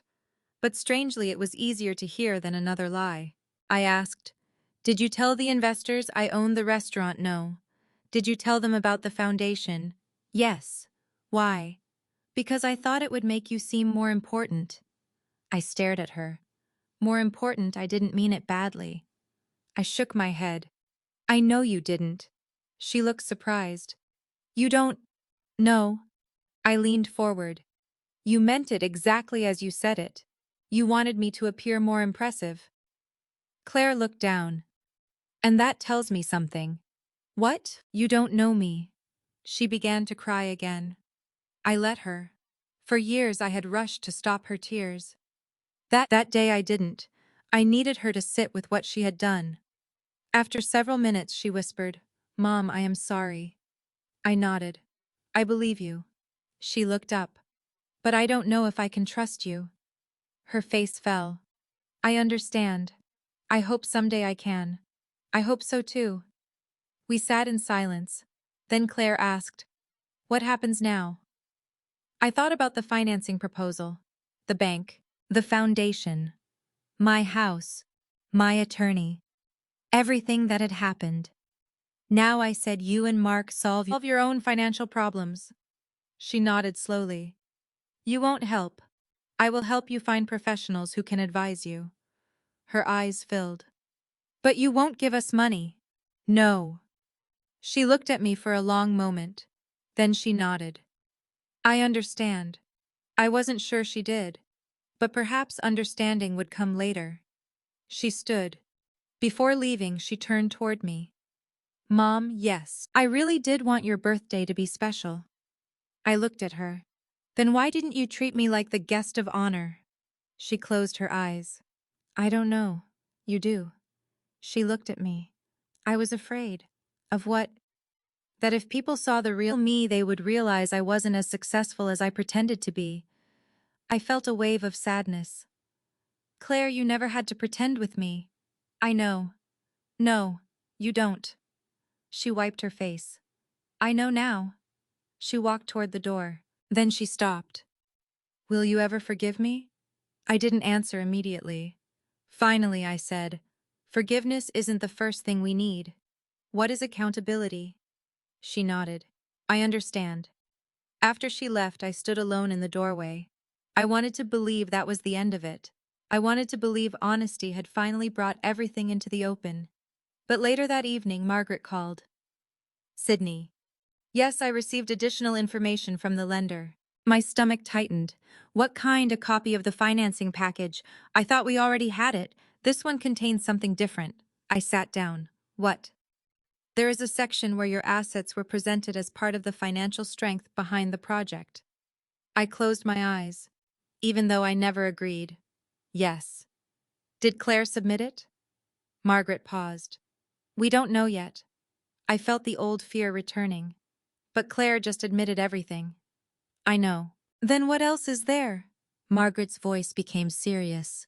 That is what we need to determine. I looked toward the front door where Claire had disappeared only hours earlier. For the first time, I wondered whether she had told me everything, or whether she had simply told me enough to make me stop asking questions. And that possibility frightened me more than anything else. Margaret's warning stayed with me all night. There was still something else, something Claire hadn't told me. I wanted to believe that our conversation had finally brought the truth into the open. I wanted to believe that when she admitted she had investigated my finances, discussed my assets, and intentionally seated me away from the investors, she had finally reached the point where there was nothing left to hide. But Margaret's phone call had changed that. A financing package had been submitted that presented my assets as part of the strength behind Mark's project, and I had never agreed to it. The next morning, I drove to Margaret's office again. She was waiting with a thick folder on her desk. I had the lenders send us everything they were permitted to release, she said. I sat down. Everything. Everything connected to your name. She opened the folder. The first pages were familiar. My house, my retirement account, my savings. Then she turned another page. I saw my full legal name printed beneath a heading that made my stomach tighten. Proposed guarantor. I stared at it. I'm not a guarantor, I know. Then why does it say that because someone presented you as one? I looked at Margaret. Who were still working on that. She handed me another page. This one contained a statement about my financial position. I read it slowly. The numbers were close to correct, too close. My home value was slightly outdated, but the rest of the information was accurate. Someone had known enough about my finances to make the proposal look legitimate. I felt a wave of anger. How could they know all this? Margaret looked at me. That's what concerns me. I turned the page. There was a paragraph describing my relationship to the Collins Education Fund. Again, it was accurate. Then I saw a sentence that made me stop. Mrs. Sydney Collins is expected to provide supplemental security if required. Expected. I looked up. I never said that. I know. Did Claire say it? I don't know. Did Mark? We don't know. Then who wrote this? Margaret closed the folder. That is why we need to preserve everything. I leaned back. For a moment, I felt completely exhausted. I keep thinking about that birthday dinner. I know. I thought the worst thing that happened was being humiliated. Margaret nodded. But it wasn't. No. The table was just the part I could see. She looked at me. Exactly. I stared out the window. Outside. Charlotte was moving through another ordinary morning. People were driving to work. Parents were dropping children at school. Coffee shops were opening. The world had continued as if nothing had happened. But my world had shifted. I had spent 68 years believing that if I loved someone enough, they would never deliberately hurt me. I now knew that wasn't true. Love didn't control another person's choices. It only controlled what I chose to do afterward. Margaret interrupted my thoughts. There is something else. I looked at her. What I spoke with the lender's compliance department, and they have suspended the proposal involving your assets. Relief washed over me. So my house is safe for now, yes. For now, as long as no unauthorized documents surface. I nodded. What happens to Mark's project that is his problem? I almost smiled. Those words would have sounded cruel a week earlier. Now they sounded like a boundary. His problem. Not mine. I looked down at the folder. Margaret, I don't want my daughter to lose everything. I understand. But I won't lose everything to save her. That is reasonable. I still love her. I know. And I don't want revenge. I didn't think you did. I looked at her. What do you think I want? She smiled gently. I think you want the truth. I nodded. That is exactly what I want. Margaret picked up another document. Then there is one person who may be able to help. Who, Daniel?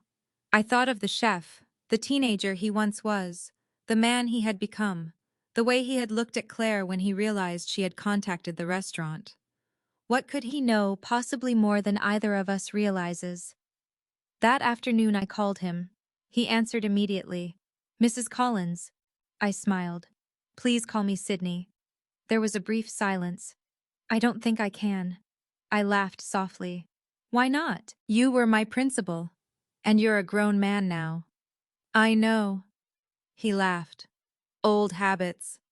I told him about the financing proposal. He listened without interrupting. When I finished, he said I was afraid this might happen. My heart tightened. What do you mean?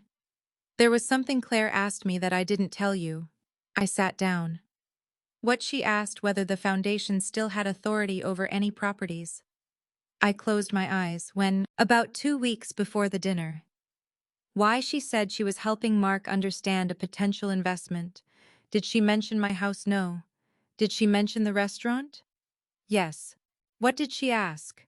She wanted to know whether the foundation could approve a financing arrangement. I felt cold. And what did you tell her that the foundation doesn't operate that way? Did she seem surprised? Yes. Angry? No. Daniel paused. She seemed disappointed. I looked toward the window. Did she ask about me? Yes. What did she say? She asked whether you still had influence over the foundation. I frowned. I don't control it. I told her that. What did she say? She said, but my mother created it. I closed my eyes. That sentence hurt. Not because it was false, because it was being used as if my past kindness gave Claire some kind of present authority. Daniel continued. I told her your husband created the original fund structure, and you helped administer the educational programs. What happened next? She asked whether the foundation would ever approve a loan. And you said no. What did she do? She thanked me and left. I was silent. Then Daniel said something that changed the way I understood the entire situation. She also asked me whether I knew investors who trusted your name. I felt my stomach drop. What? She wanted to know whether your reputation could help someone get financing. I stared at the wall. So that was it. Claire wasn't only interested in my money.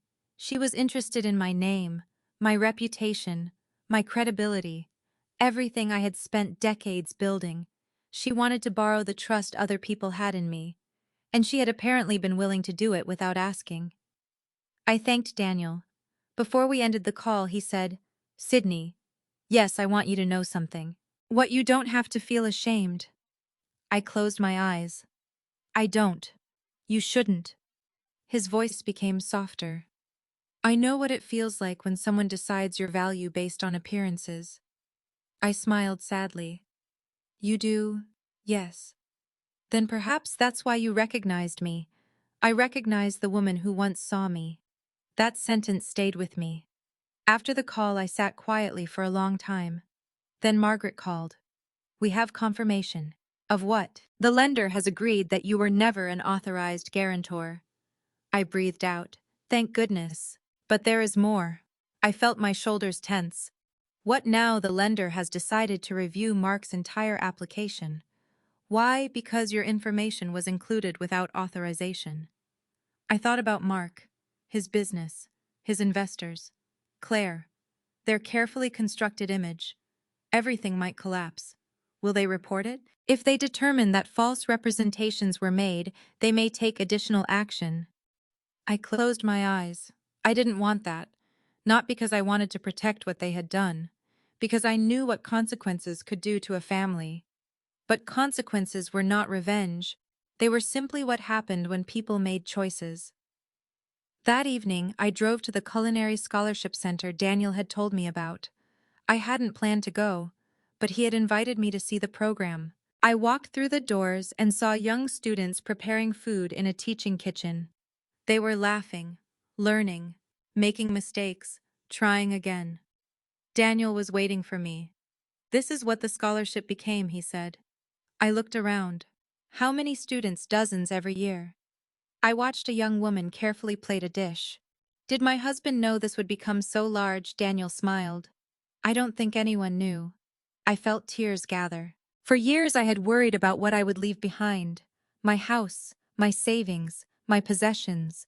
Now I was standing in a room filled with young people whose lives had been changed by something Thomas and I had started quietly.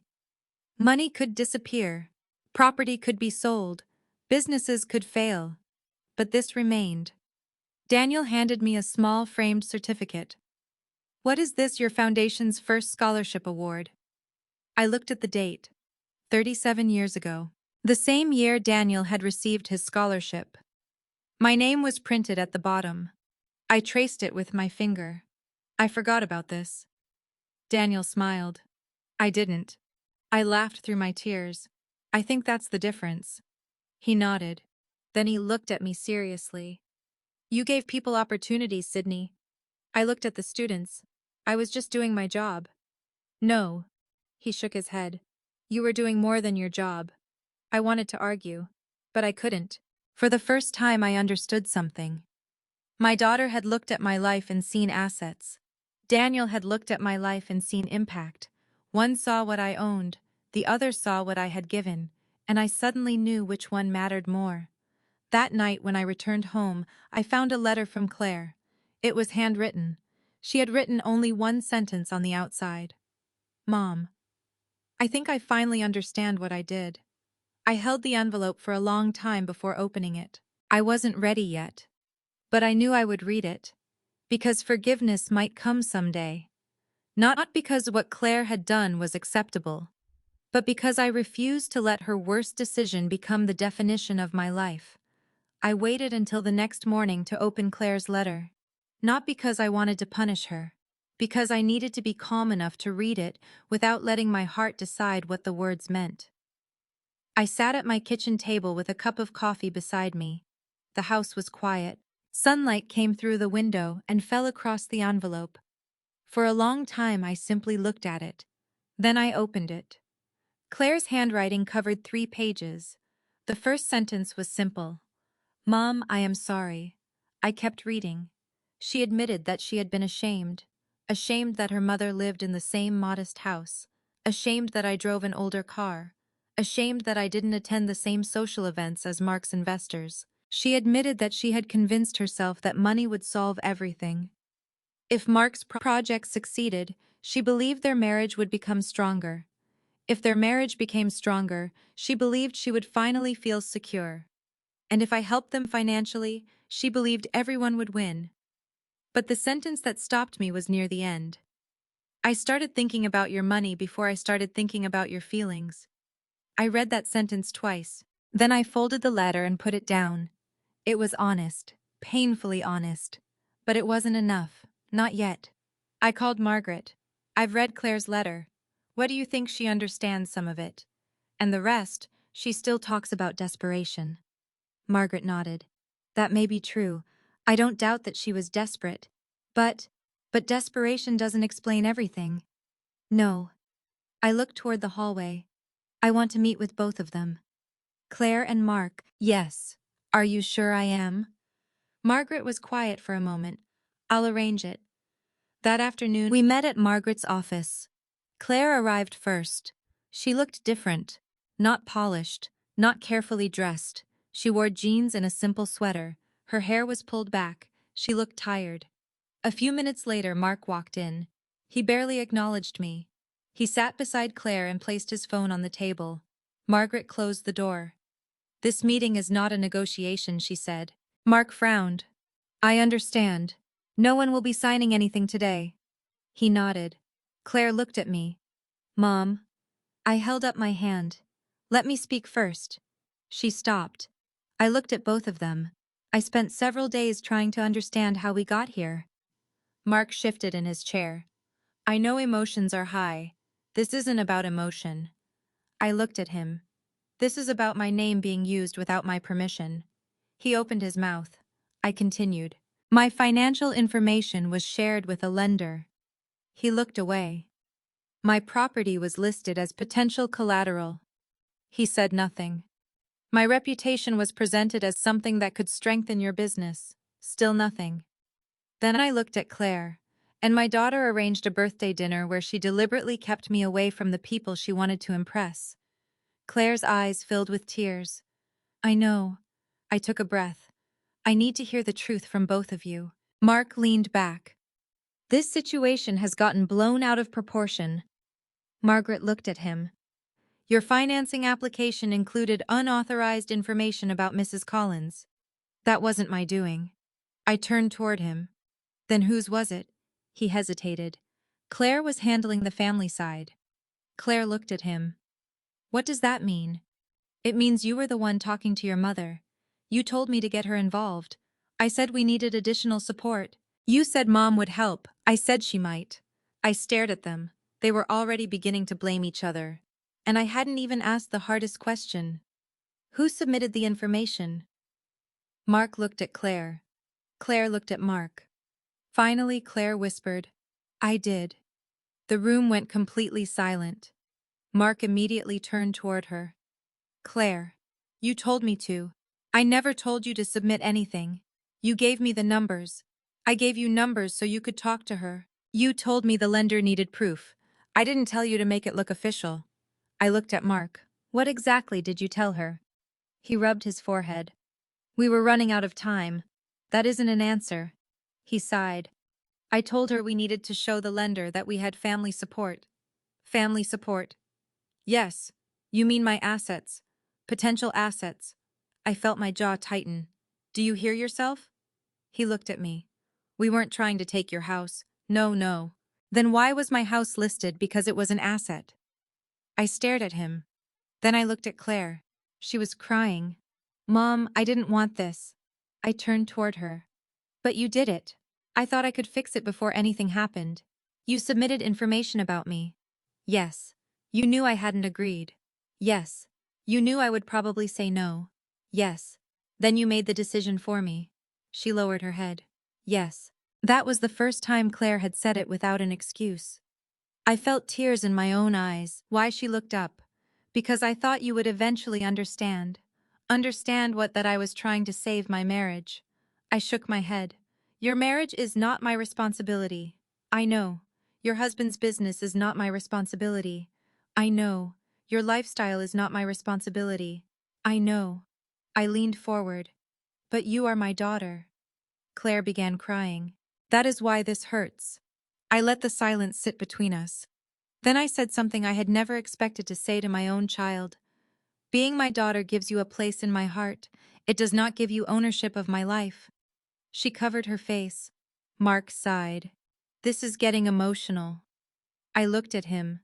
Of course it is emotional. He looked irritated. Business decisions can't be based on feelings. Then don't involve my family in your business decisions. He stared at me. You've misunderstood. No. I shook my head. I understand perfectly. Margaret quietly placed several documents on the table. These are the records showing Mrs. Collins did not authorize the guarantee. Mark looked at them. This doesn't prove we intended anything malicious, no, Margaret said. It proves the documents were unauthorized. Mark leaned back. We were trying to keep the project alive. I looked at him. Then you should have found a way to do that without risking my home. He didn't answer. Claire finally looked at me. Mom, what happens now? I took a slow breath.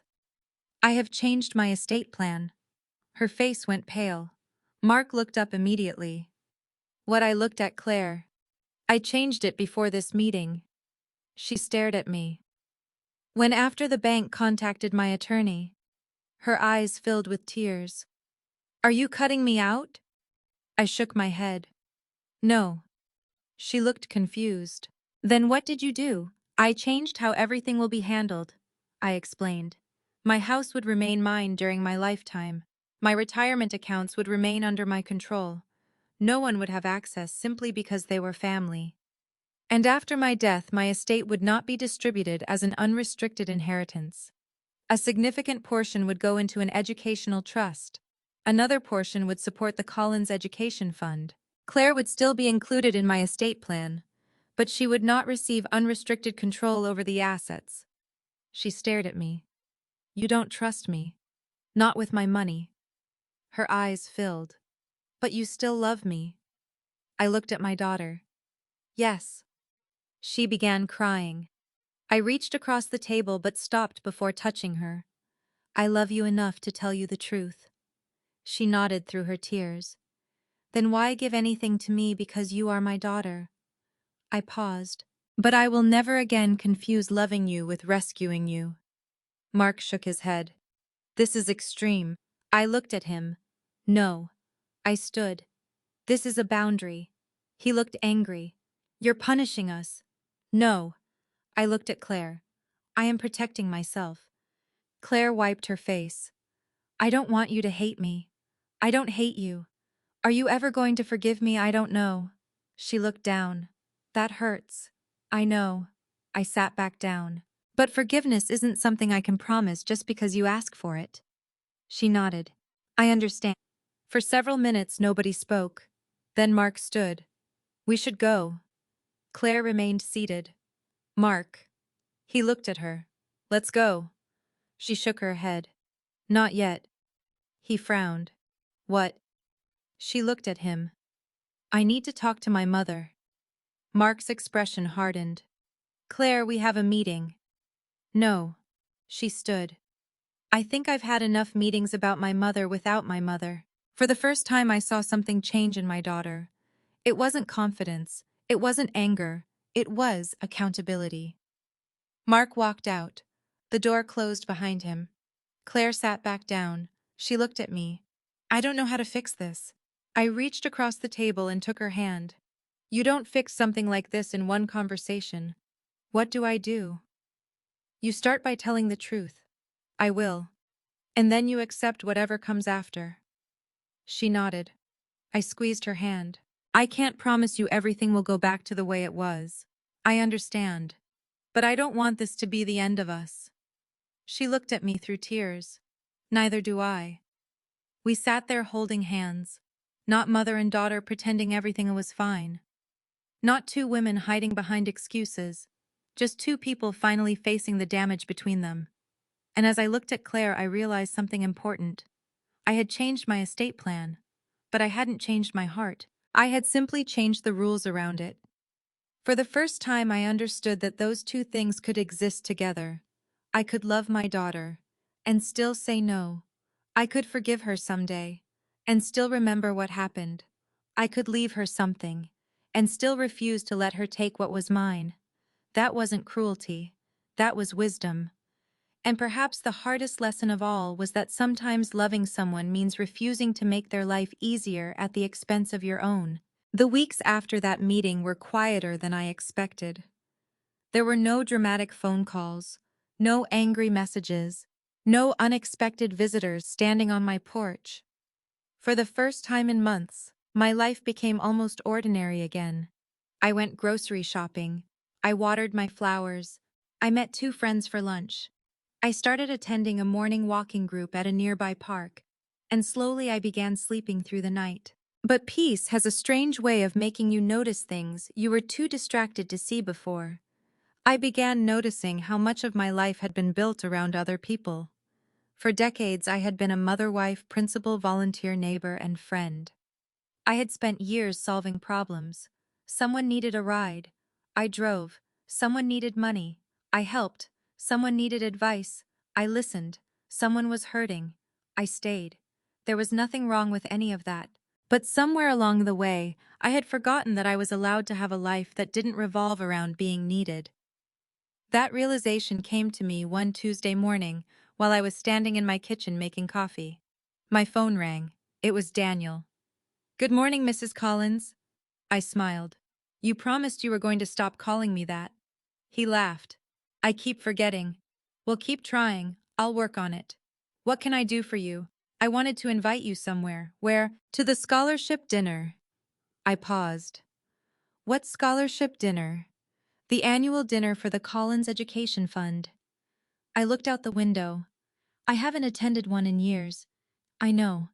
Why are you asking me now?" "Because this year is special." "Why?" There was a smile in his voice. "Because the program is celebrating 37 years." I immediately understood.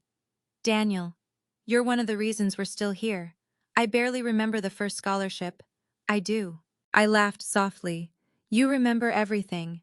Some things are worth remembering." He told me the dinner would be held at Belmont House, the same restaurant, the same place where Claire had seated me beside the kitchen. For a moment I almost said no. I didn't want to return there. Not yet. Too many memories were attached to that building. The table, the kitchen doors, Claire's face, the documents, the humiliation. But Daniel seemed to sense my hesitation. "You don't have to come." I closed my eyes. Then I thought about the teenage boy in the old photograph. The boy who had once believed his life was already over. The boy who had become a chef. The scholarship. Thomas. The students. Everything that had come from one small decision to help someone. "I'll come," I said. Daniel sounded relieved. "I'll see you there." After we ended the call, I stood in my kitchen for several minutes. Then I smiled. For the first time, I was going back to Belmont House for myself. Not because Claire had invited me. Not because Mark needed something. Not because someone wanted to use my name. I was going because I belonged there. The evening of the dinner, I chose a simple black dress. I didn't wear anything expensive. I wore the silver pendant my mother had left me. Before leaving, I looked at myself in the mirror. I remembered the burgundy dress from my birthday. The woman who had left this house that night had been embarrassed. She had wondered whether she was somehow less valuable because her daughter had treated her as if she were. The woman standing in the mirror now felt different.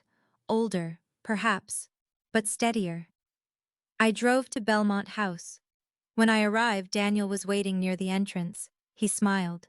"You came." I said I would. "I know." He opened the door for me. Inside, the restaurant looked completely different. The lights were warmer. The dining room was decorated with photographs of scholarship recipients. There were framed certificates on the walls, pictures of young chefs, students in kitchens, graduates holding diplomas. I stopped in front of one photograph. A young woman was standing beside a culinary instructor. Daniel came to stand beside me. She received a scholarship last year. She looked so happy. She almost didn't apply. Why she didn't think she was good enough. I smiled. "Sounds familiar." Daniel laughed. "I told her about you." "You did?" "Yes." "What did you tell her? That you believe talent deserves a chance?" I looked at the photograph again. "How many students have received scholarships?" "Hundreds."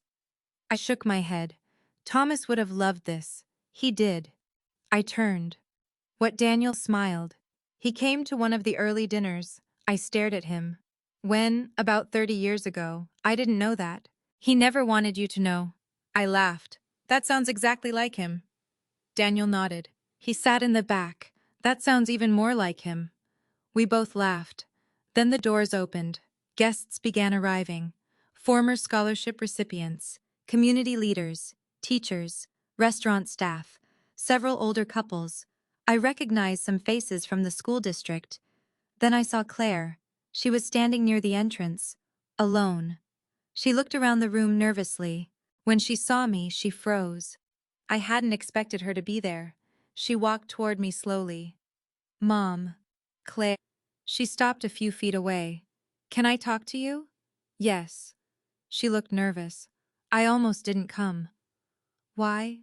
"Because I wasn't sure you wanted me here. I thought about it. I didn't know you were coming. I wasn't going to." "What changed?" She looked down. "I wanted to see what you built." The words surprised me. "This isn't mine alone." "I know." She looked around. That's what I've been thinking about. We stood quietly. Then she said I talked to Margaret. I looked at her. Why about the estate plan? I waited. She explained everything. And Claire took a breath. I was angry at first. I expected that. I thought you were punishing me. I wasn't. I know that now. She looked at me. She told me the trust wasn't designed to hurt me. No. It was designed to protect what you care about. Yes. Claire nodded. I've been thinking about that. About what you care about. I didn't answer. She continued. You care about people. I smiled sadly. I try to. And I kept thinking about what I could get from you. Her voice cracked. I hate that about myself. I reached for her hand. She took it. You're allowed to hate what you did. I do. But you don't have to hate yourself forever. She looked at me.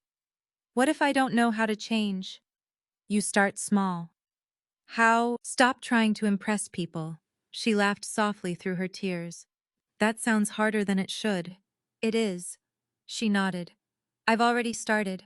How I told Mark I won't be part of any business plan that depends on your money. I looked at her. And he wasn't happy. I imagine not. He said I was choosing you over him. I squeezed her hand. What did you say? I told him I was choosing myself. I felt a warmth spread through my chest. That was the first time I had heard Claire say something like that.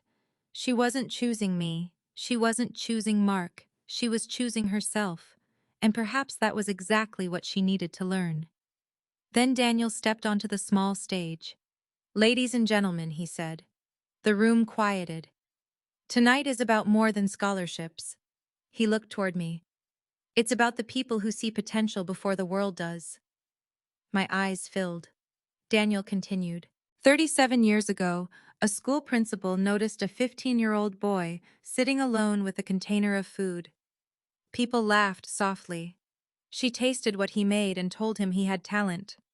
I covered my mouth. Daniel smiled. She didn't know what would happen next. He paused. Neither did he. Then he invited me onto the stage. I shook my head. No. He laughed. Yes. I don't give speeches anymore. You've given thousands. That's exactly why I'm retired. The room laughed. Daniel walked toward me. I finally stood. As I approached the stage, I noticed Claire watching me. She was crying. Not because she was ashamed, because she was proud. That difference mattered. Daniel handed me the microphone. I looked at the audience, then at him. I don't know what to say. Someone laughed gently. So I'll say the truth. The room became silent. When I was a principal, I thought my job was to help children succeed. I looked at Daniel. Sometimes I succeeded. Then I smiled. Sometimes I probably made mistakes. The audience laughed, but I learned something over the years. I took a breath. You never know which small act will become the biggest thing you ever do. I looked around the room. A conversation can change a life. A scholarship can change a family. A kind word can stop someone from giving up. And sometimes simply telling someone that you believe in them can become the beginning of everything. The room was silent. Then people began applauding. I looked at Daniel. He was crying. I smiled. Thank you for remembering what I forgot. The applause grew louder. When I stepped down, Claire hugged me. She held me tightly. I am so proud of you, she whispered. I closed my eyes. Thank you. Then she pulled back. Mom. Yes, I used to think your greatest asset was your money. I smiled sadly. What do you think now? She looked around the room. It's what you've given people. I hugged her again. That evening, something inside me healed. Not everything. Trust would take time. The pain would not disappear because of one dinner. But I no longer needed my daughter to prove that my life had value.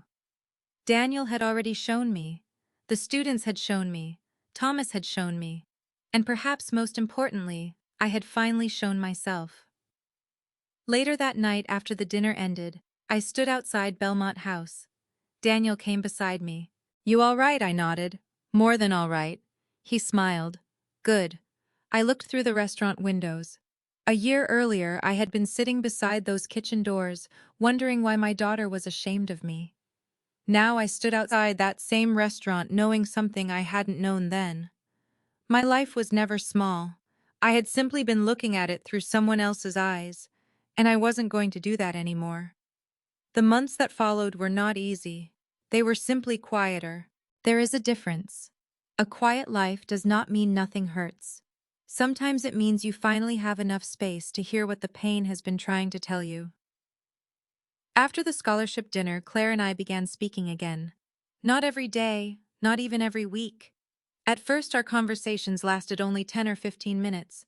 She would call and ask how I was. I would tell her. Then there would be an awkward silence. Neither of us knew what came next.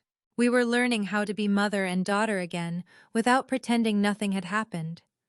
That was harder than I expected. Before everything fell apart, our relationship had been built on assumptions. Claire assumed I would help. I assumed she would never deliberately take advantage of me. Those assumptions had disappeared. And strangely, starting over with fewer assumptions felt healthier. Claire stopped asking about my finances. She never mentioned my house. She never asked about my will. She never asked how much money I had. That alone told me she was changing. Mark's business eventually collapsed. The lender withdrew from the proposed financing arrangement after discovering that my assets had been included without my authorization. Other investors followed. The development project failed. I knew Claire was frightened, but I did not rescue them. That was one of the hardest decisions I had ever made. There were nights when I lay awake wondering whether I should offer money just to keep their lives from falling apart. But every time I considered it, I remembered the list on my coffee table.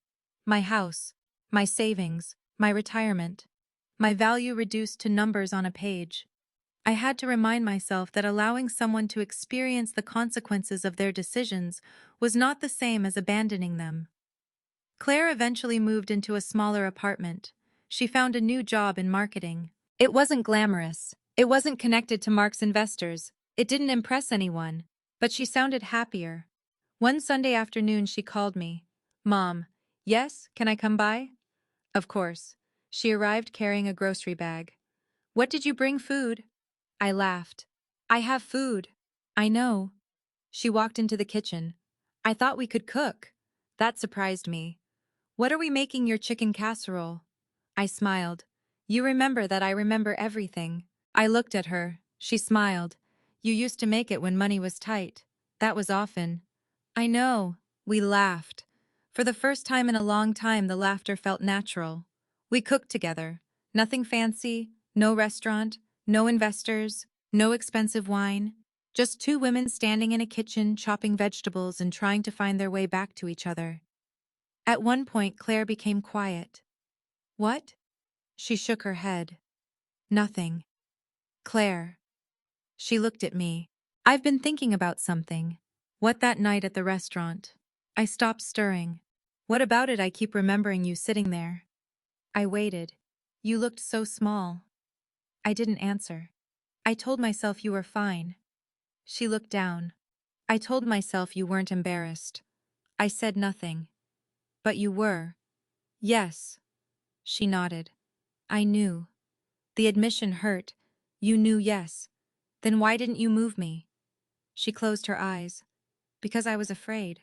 "Of what?" "That if I admitted what I had done, I'd have to admit everything else." I understood. Sometimes one lie requires another, then another, until telling the truth feels more frightening than continuing the lie. Claire continued. "I watched you sitting there." Her voice trembled.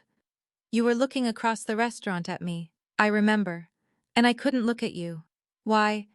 "Because I knew I was hurting you." I swallowed. That was the worst part. "I know." "No." I looked at her. "The worst part wasn't the chair." She waited. "It was knowing you knew I was hurt and chose to leave me there." Her eyes filled with tears. "I am sorry. I know. I don't expect you to forget." "I won't."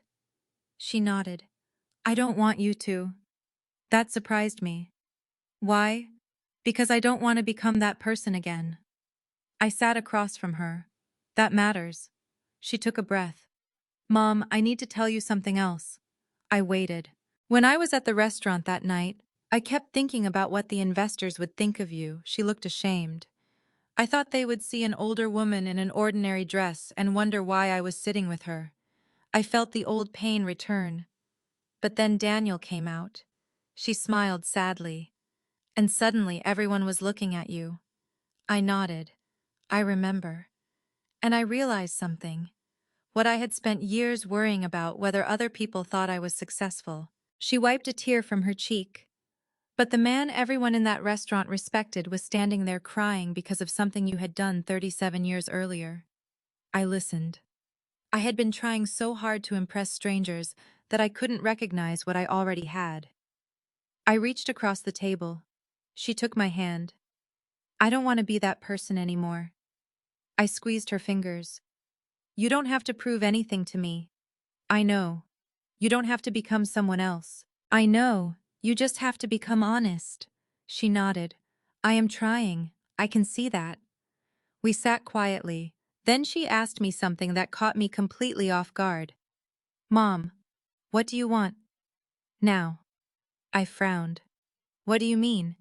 What do you want your life to look like? I stared at her. Nobody had asked me that in years. People usually asked what I could do, what I needed, what I was planning, what Claire needed, what my grandchildren might need. But what did I want? I had no immediate answer. I don't know, I admitted. Claire smiled. That's okay. I suppose I want to travel, where I've always wanted to see Maine. She smiled. Then go. Maybe I will. You should. I laughed. Are you encouraging me to spend money on yourself? I shook my head. You're learning. She laughed. Yes, I am. That afternoon, Claire stayed for several hours. Before she left, she hugged me. It wasn't the desperate hug of someone asking for forgiveness. It was simply a daughter's hug. That mattered.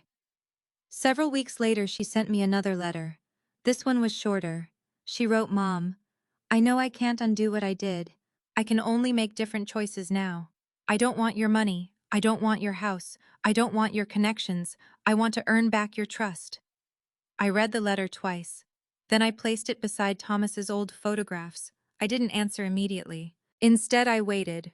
Not because I wanted to punish her, because trust isn't rebuilt by promises. It's rebuilt by patterns. And Claire was beginning to show me a different pattern. She called without asking for anything. She visited without expecting me to pay. She told me about her work. She asked about my plans. She even started volunteering one Saturday a month with a youth career program. When I asked why, she shrugged. I thought I should give something instead of always taking. That sentence stayed with me. One afternoon, I received an unexpected call from Daniel. Mrs. Collins, are you busy? No. Good. I have something for you. What you'll see. When I arrived at Belmont House, he handed me a small framed photograph. It showed the scholarship class from that year. At the center stood a group of young students.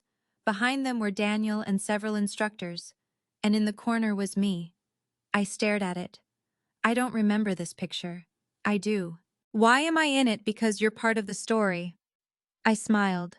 I never wanted recognition. I know that it was never the point. That's why you deserve it. I looked at the photograph. For years, I had believed my greatest accomplishment was raising Claire. Then I had believed it was becoming a principal. Then I thought it was keeping our family financially secure. But standing there, I realized accomplishments weren't always things you could list. Sometimes they were people, lives, second chances, moments when someone who was struggling decided not to give up. I thanked Daniel. As I left the restaurant, I looked toward the table where I had once been seated beside the kitchen. The table was gone. The restaurant had rearranged the room. But I remembered it. I remembered the humiliation. I remembered Claire's lie. I remembered Daniel walking toward me. And I realized I no longer hated that memory. It had become part of my life. Not because the pain was good, but because it had forced me to see something I had ignored for too long. My daughter had not determined my worth that night. She had only revealed how she measured worth. I was the one who had to decide whether I would accept her measurement. I didn't. And I never would again. Several months after the birthday dinner, Claire called me on a Saturday morning. Mom, Yes, I have a question. What is it? Would you like to have dinner with me? I smiled. We're somewhere simple. That sounds good. Just you and me. I paused. All right. She laughed softly. Thank you, Claire. Yes, you don't have to thank me for dinner. I know, she paused. I just wanted to ask. And that was when I realized how much had changed. Once Claire had assumed I would say yes, now she was asking. That small difference meant more to me than any apology. It meant she was finally beginning to understand the boundary I had spent my whole life avoiding. Love can open the door, but respect is what allows someone to walk through it. 1 year after the birthday dinner that changed everything, I drove back to Belmont House. This time I wasn't nervous. I wasn't wondering where Claire would seat me. I wasn't carrying documents in my purse. I wasn't waiting for someone to ask me for money, a signature, or a favor. I was simply going to dinner. And that felt like a victory. The invitation had come from Daniel. He was celebrating another year of the Collins Education Fund Scholarship Program, and he had asked me to attend as an honorary guest. I almost told him no. Not because I didn't appreciate the invitation, because I still remembered that kitchen door. But then I thought about the young people whose lives had been changed by the scholarship. I thought about Thomas. I thought about the 15-year-old boy Daniel had once been. And I realized something. Belmont House no longer belonged to the worst memory I had there. It belonged to the best one, too. So I put on my navy dress, fastened my mother's silver pendant around my neck, and drove to the restaurant. When I arrived, Daniel was waiting outside. He smiled when he saw me. There she is. I laughed. Who, the woman I've been trying to get to stop calling herself ordinary? I shook my head. I am ordinary. No. He opened the door. You're human. That's different. I smiled. That sounds like something a chef would say. He laughed. Come inside. The restaurant looked beautiful. There were flowers on every table. Photographs of scholarship recipients decorated the walls. Several young chefs were preparing dishes in an open kitchen. I recognized some of the students from the previous year. They greeted me warmly. One young man shook my hand. Mrs. Collins, thank you for my scholarship. I smiled. You earned it. He shook his head. Someone had to believe I could. I looked at Daniel. I was smiling. I understood then that this was the legacy I wanted. Not a house, not a bank account, not an impressive name. A chance. A door opened for someone who thought every door was closed. Daniel led me toward the main dining room, and then I stopped. There was a table near the center, beautifully set. Candles, flowers, fine china. At the head of the table was a small card. I walked closer. It said, Guest of Honor. I laughed softly. Daniel watched me. Too much, I shook my head. No. I touched the card. It's just funny. What is, a year ago I was sitting beside the kitchen. And tonight I looked around. Tonight apparently I get a chair. Daniel smiled. You always deserved one.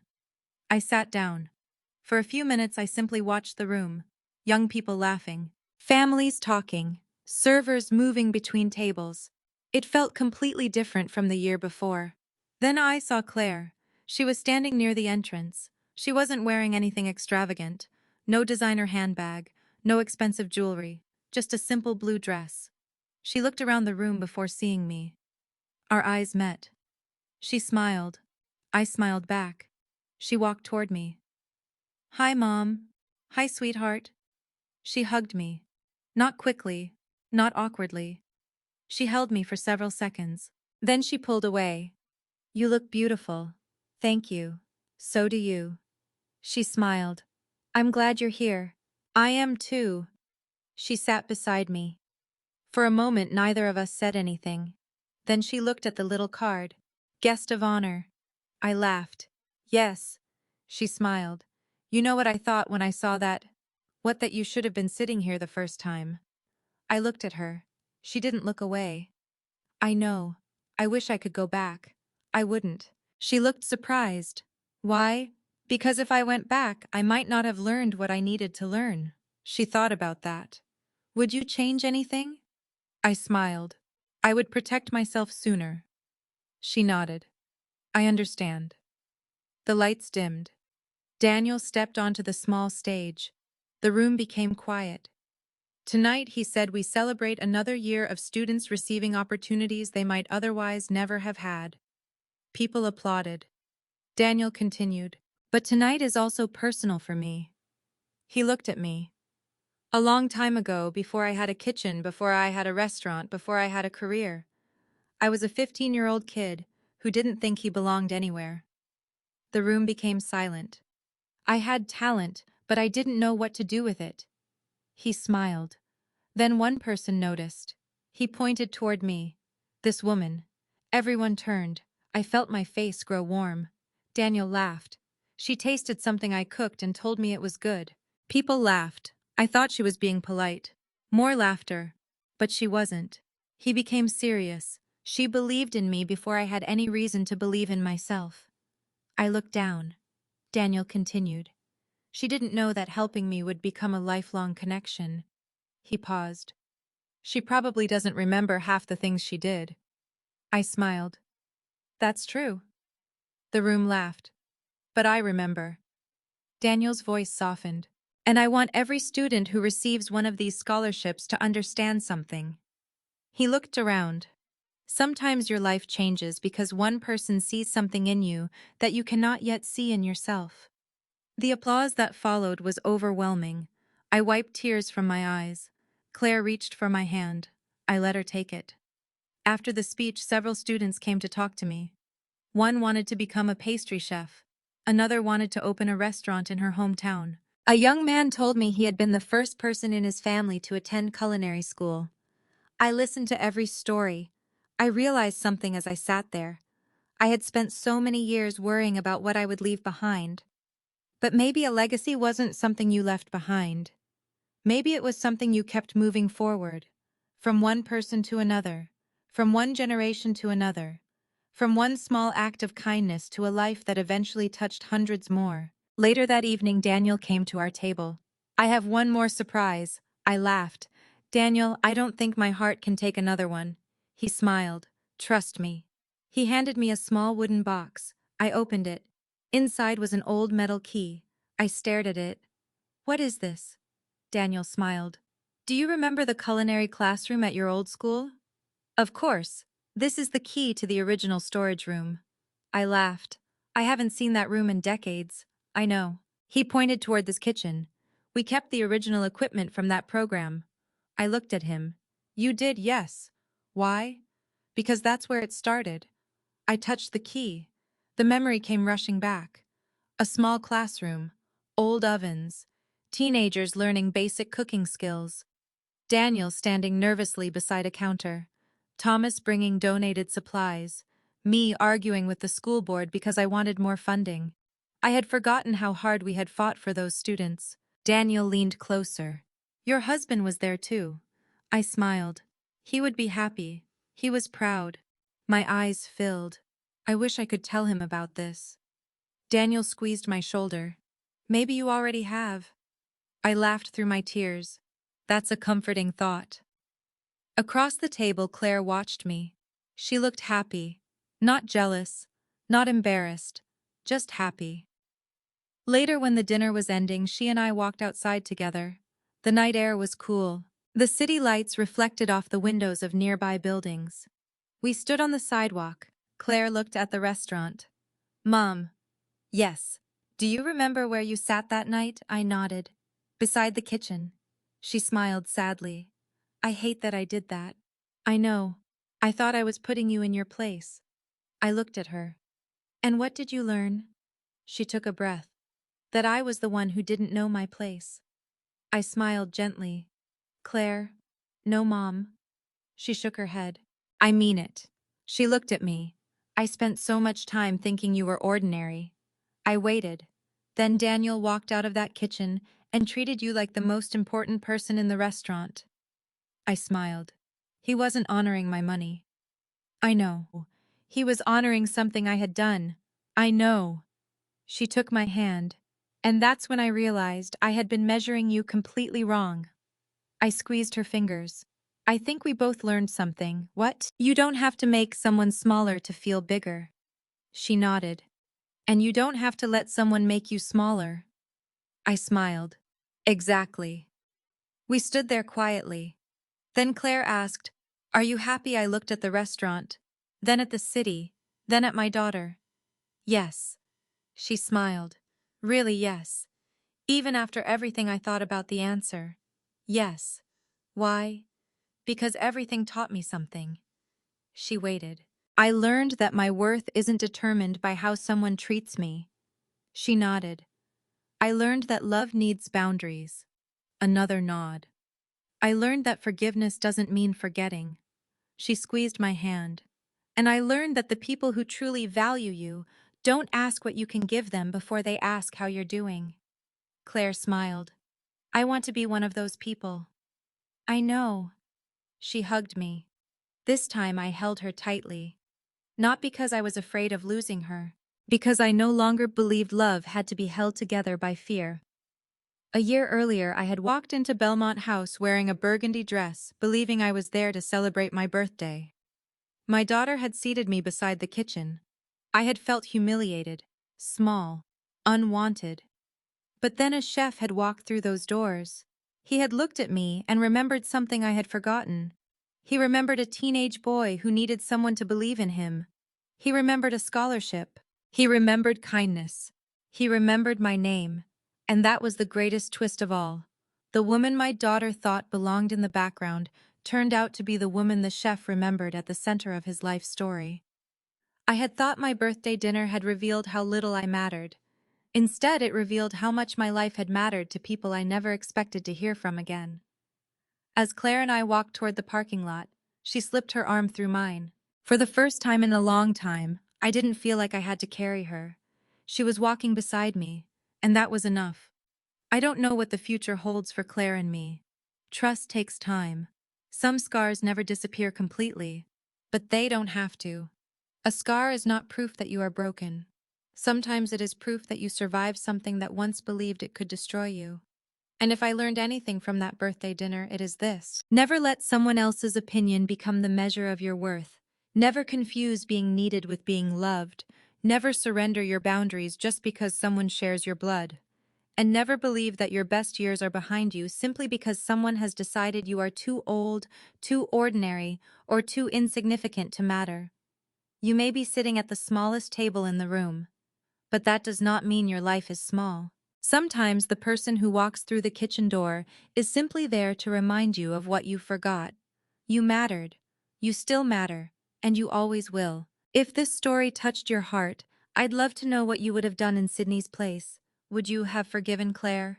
Would you have protected your home and finances the same way? Share your thoughts in the comments, and tell me where you're watching from. If you enjoy emotional family stories about betrayal, boundaries, forgiveness, and second chances, please subscribe and stay with me for the next story. The deepest lesson from Sydney's story is that love should never require us to abandon our dignity. Sometimes, as parents, we spend so many years protecting our children that we forget they are responsible for the choices they make. We teach them, support them, sacrifice for them, and hope they will always remember the love behind everything we gave. But there comes a moment when we must understand that saying no does not make us selfish. Setting boundaries does not make us cruel.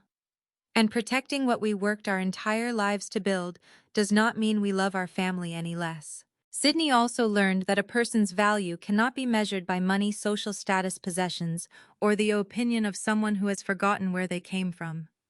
Her daughter looked at her and saw an ordinary older woman. But the chef saw something completely different. He remembered a woman who had believed in a frightened teenager when nobody else did. He remembered her kindness, her courage, and the opportunity she gave him. Sydney had forgotten that moment, but he had carried it with him for 37 years. Sometimes we never realize how deeply our small acts of kindness affect other people. A few encouraging words, a helping hand, a scholarship, a moment of patience. These things may seem insignificant to us, but they can become turning points in someone else's life. And perhaps the most powerful lesson is that forgiveness does not mean forgetting. Sydney could forgive Claire while still protecting her home, her finances, and her peace. She could love her daughter without allowing herself to be used. That is not bitterness, that is wisdom. If you have ever had to set a difficult boundary with someone you love, I would truly love to hear your story. Do you think Sydney made the right choice by protecting her assets while still leaving the door open for forgiveness? Share your thoughts in the comments and tell me where you're watching from. Your experiences may help someone else who is struggling with the same situation. And if this story touched your heart, please consider subscribing to the channel. There are more stories coming about family, betrayal, forgiveness, dignity, and the strength it takes to choose yourself without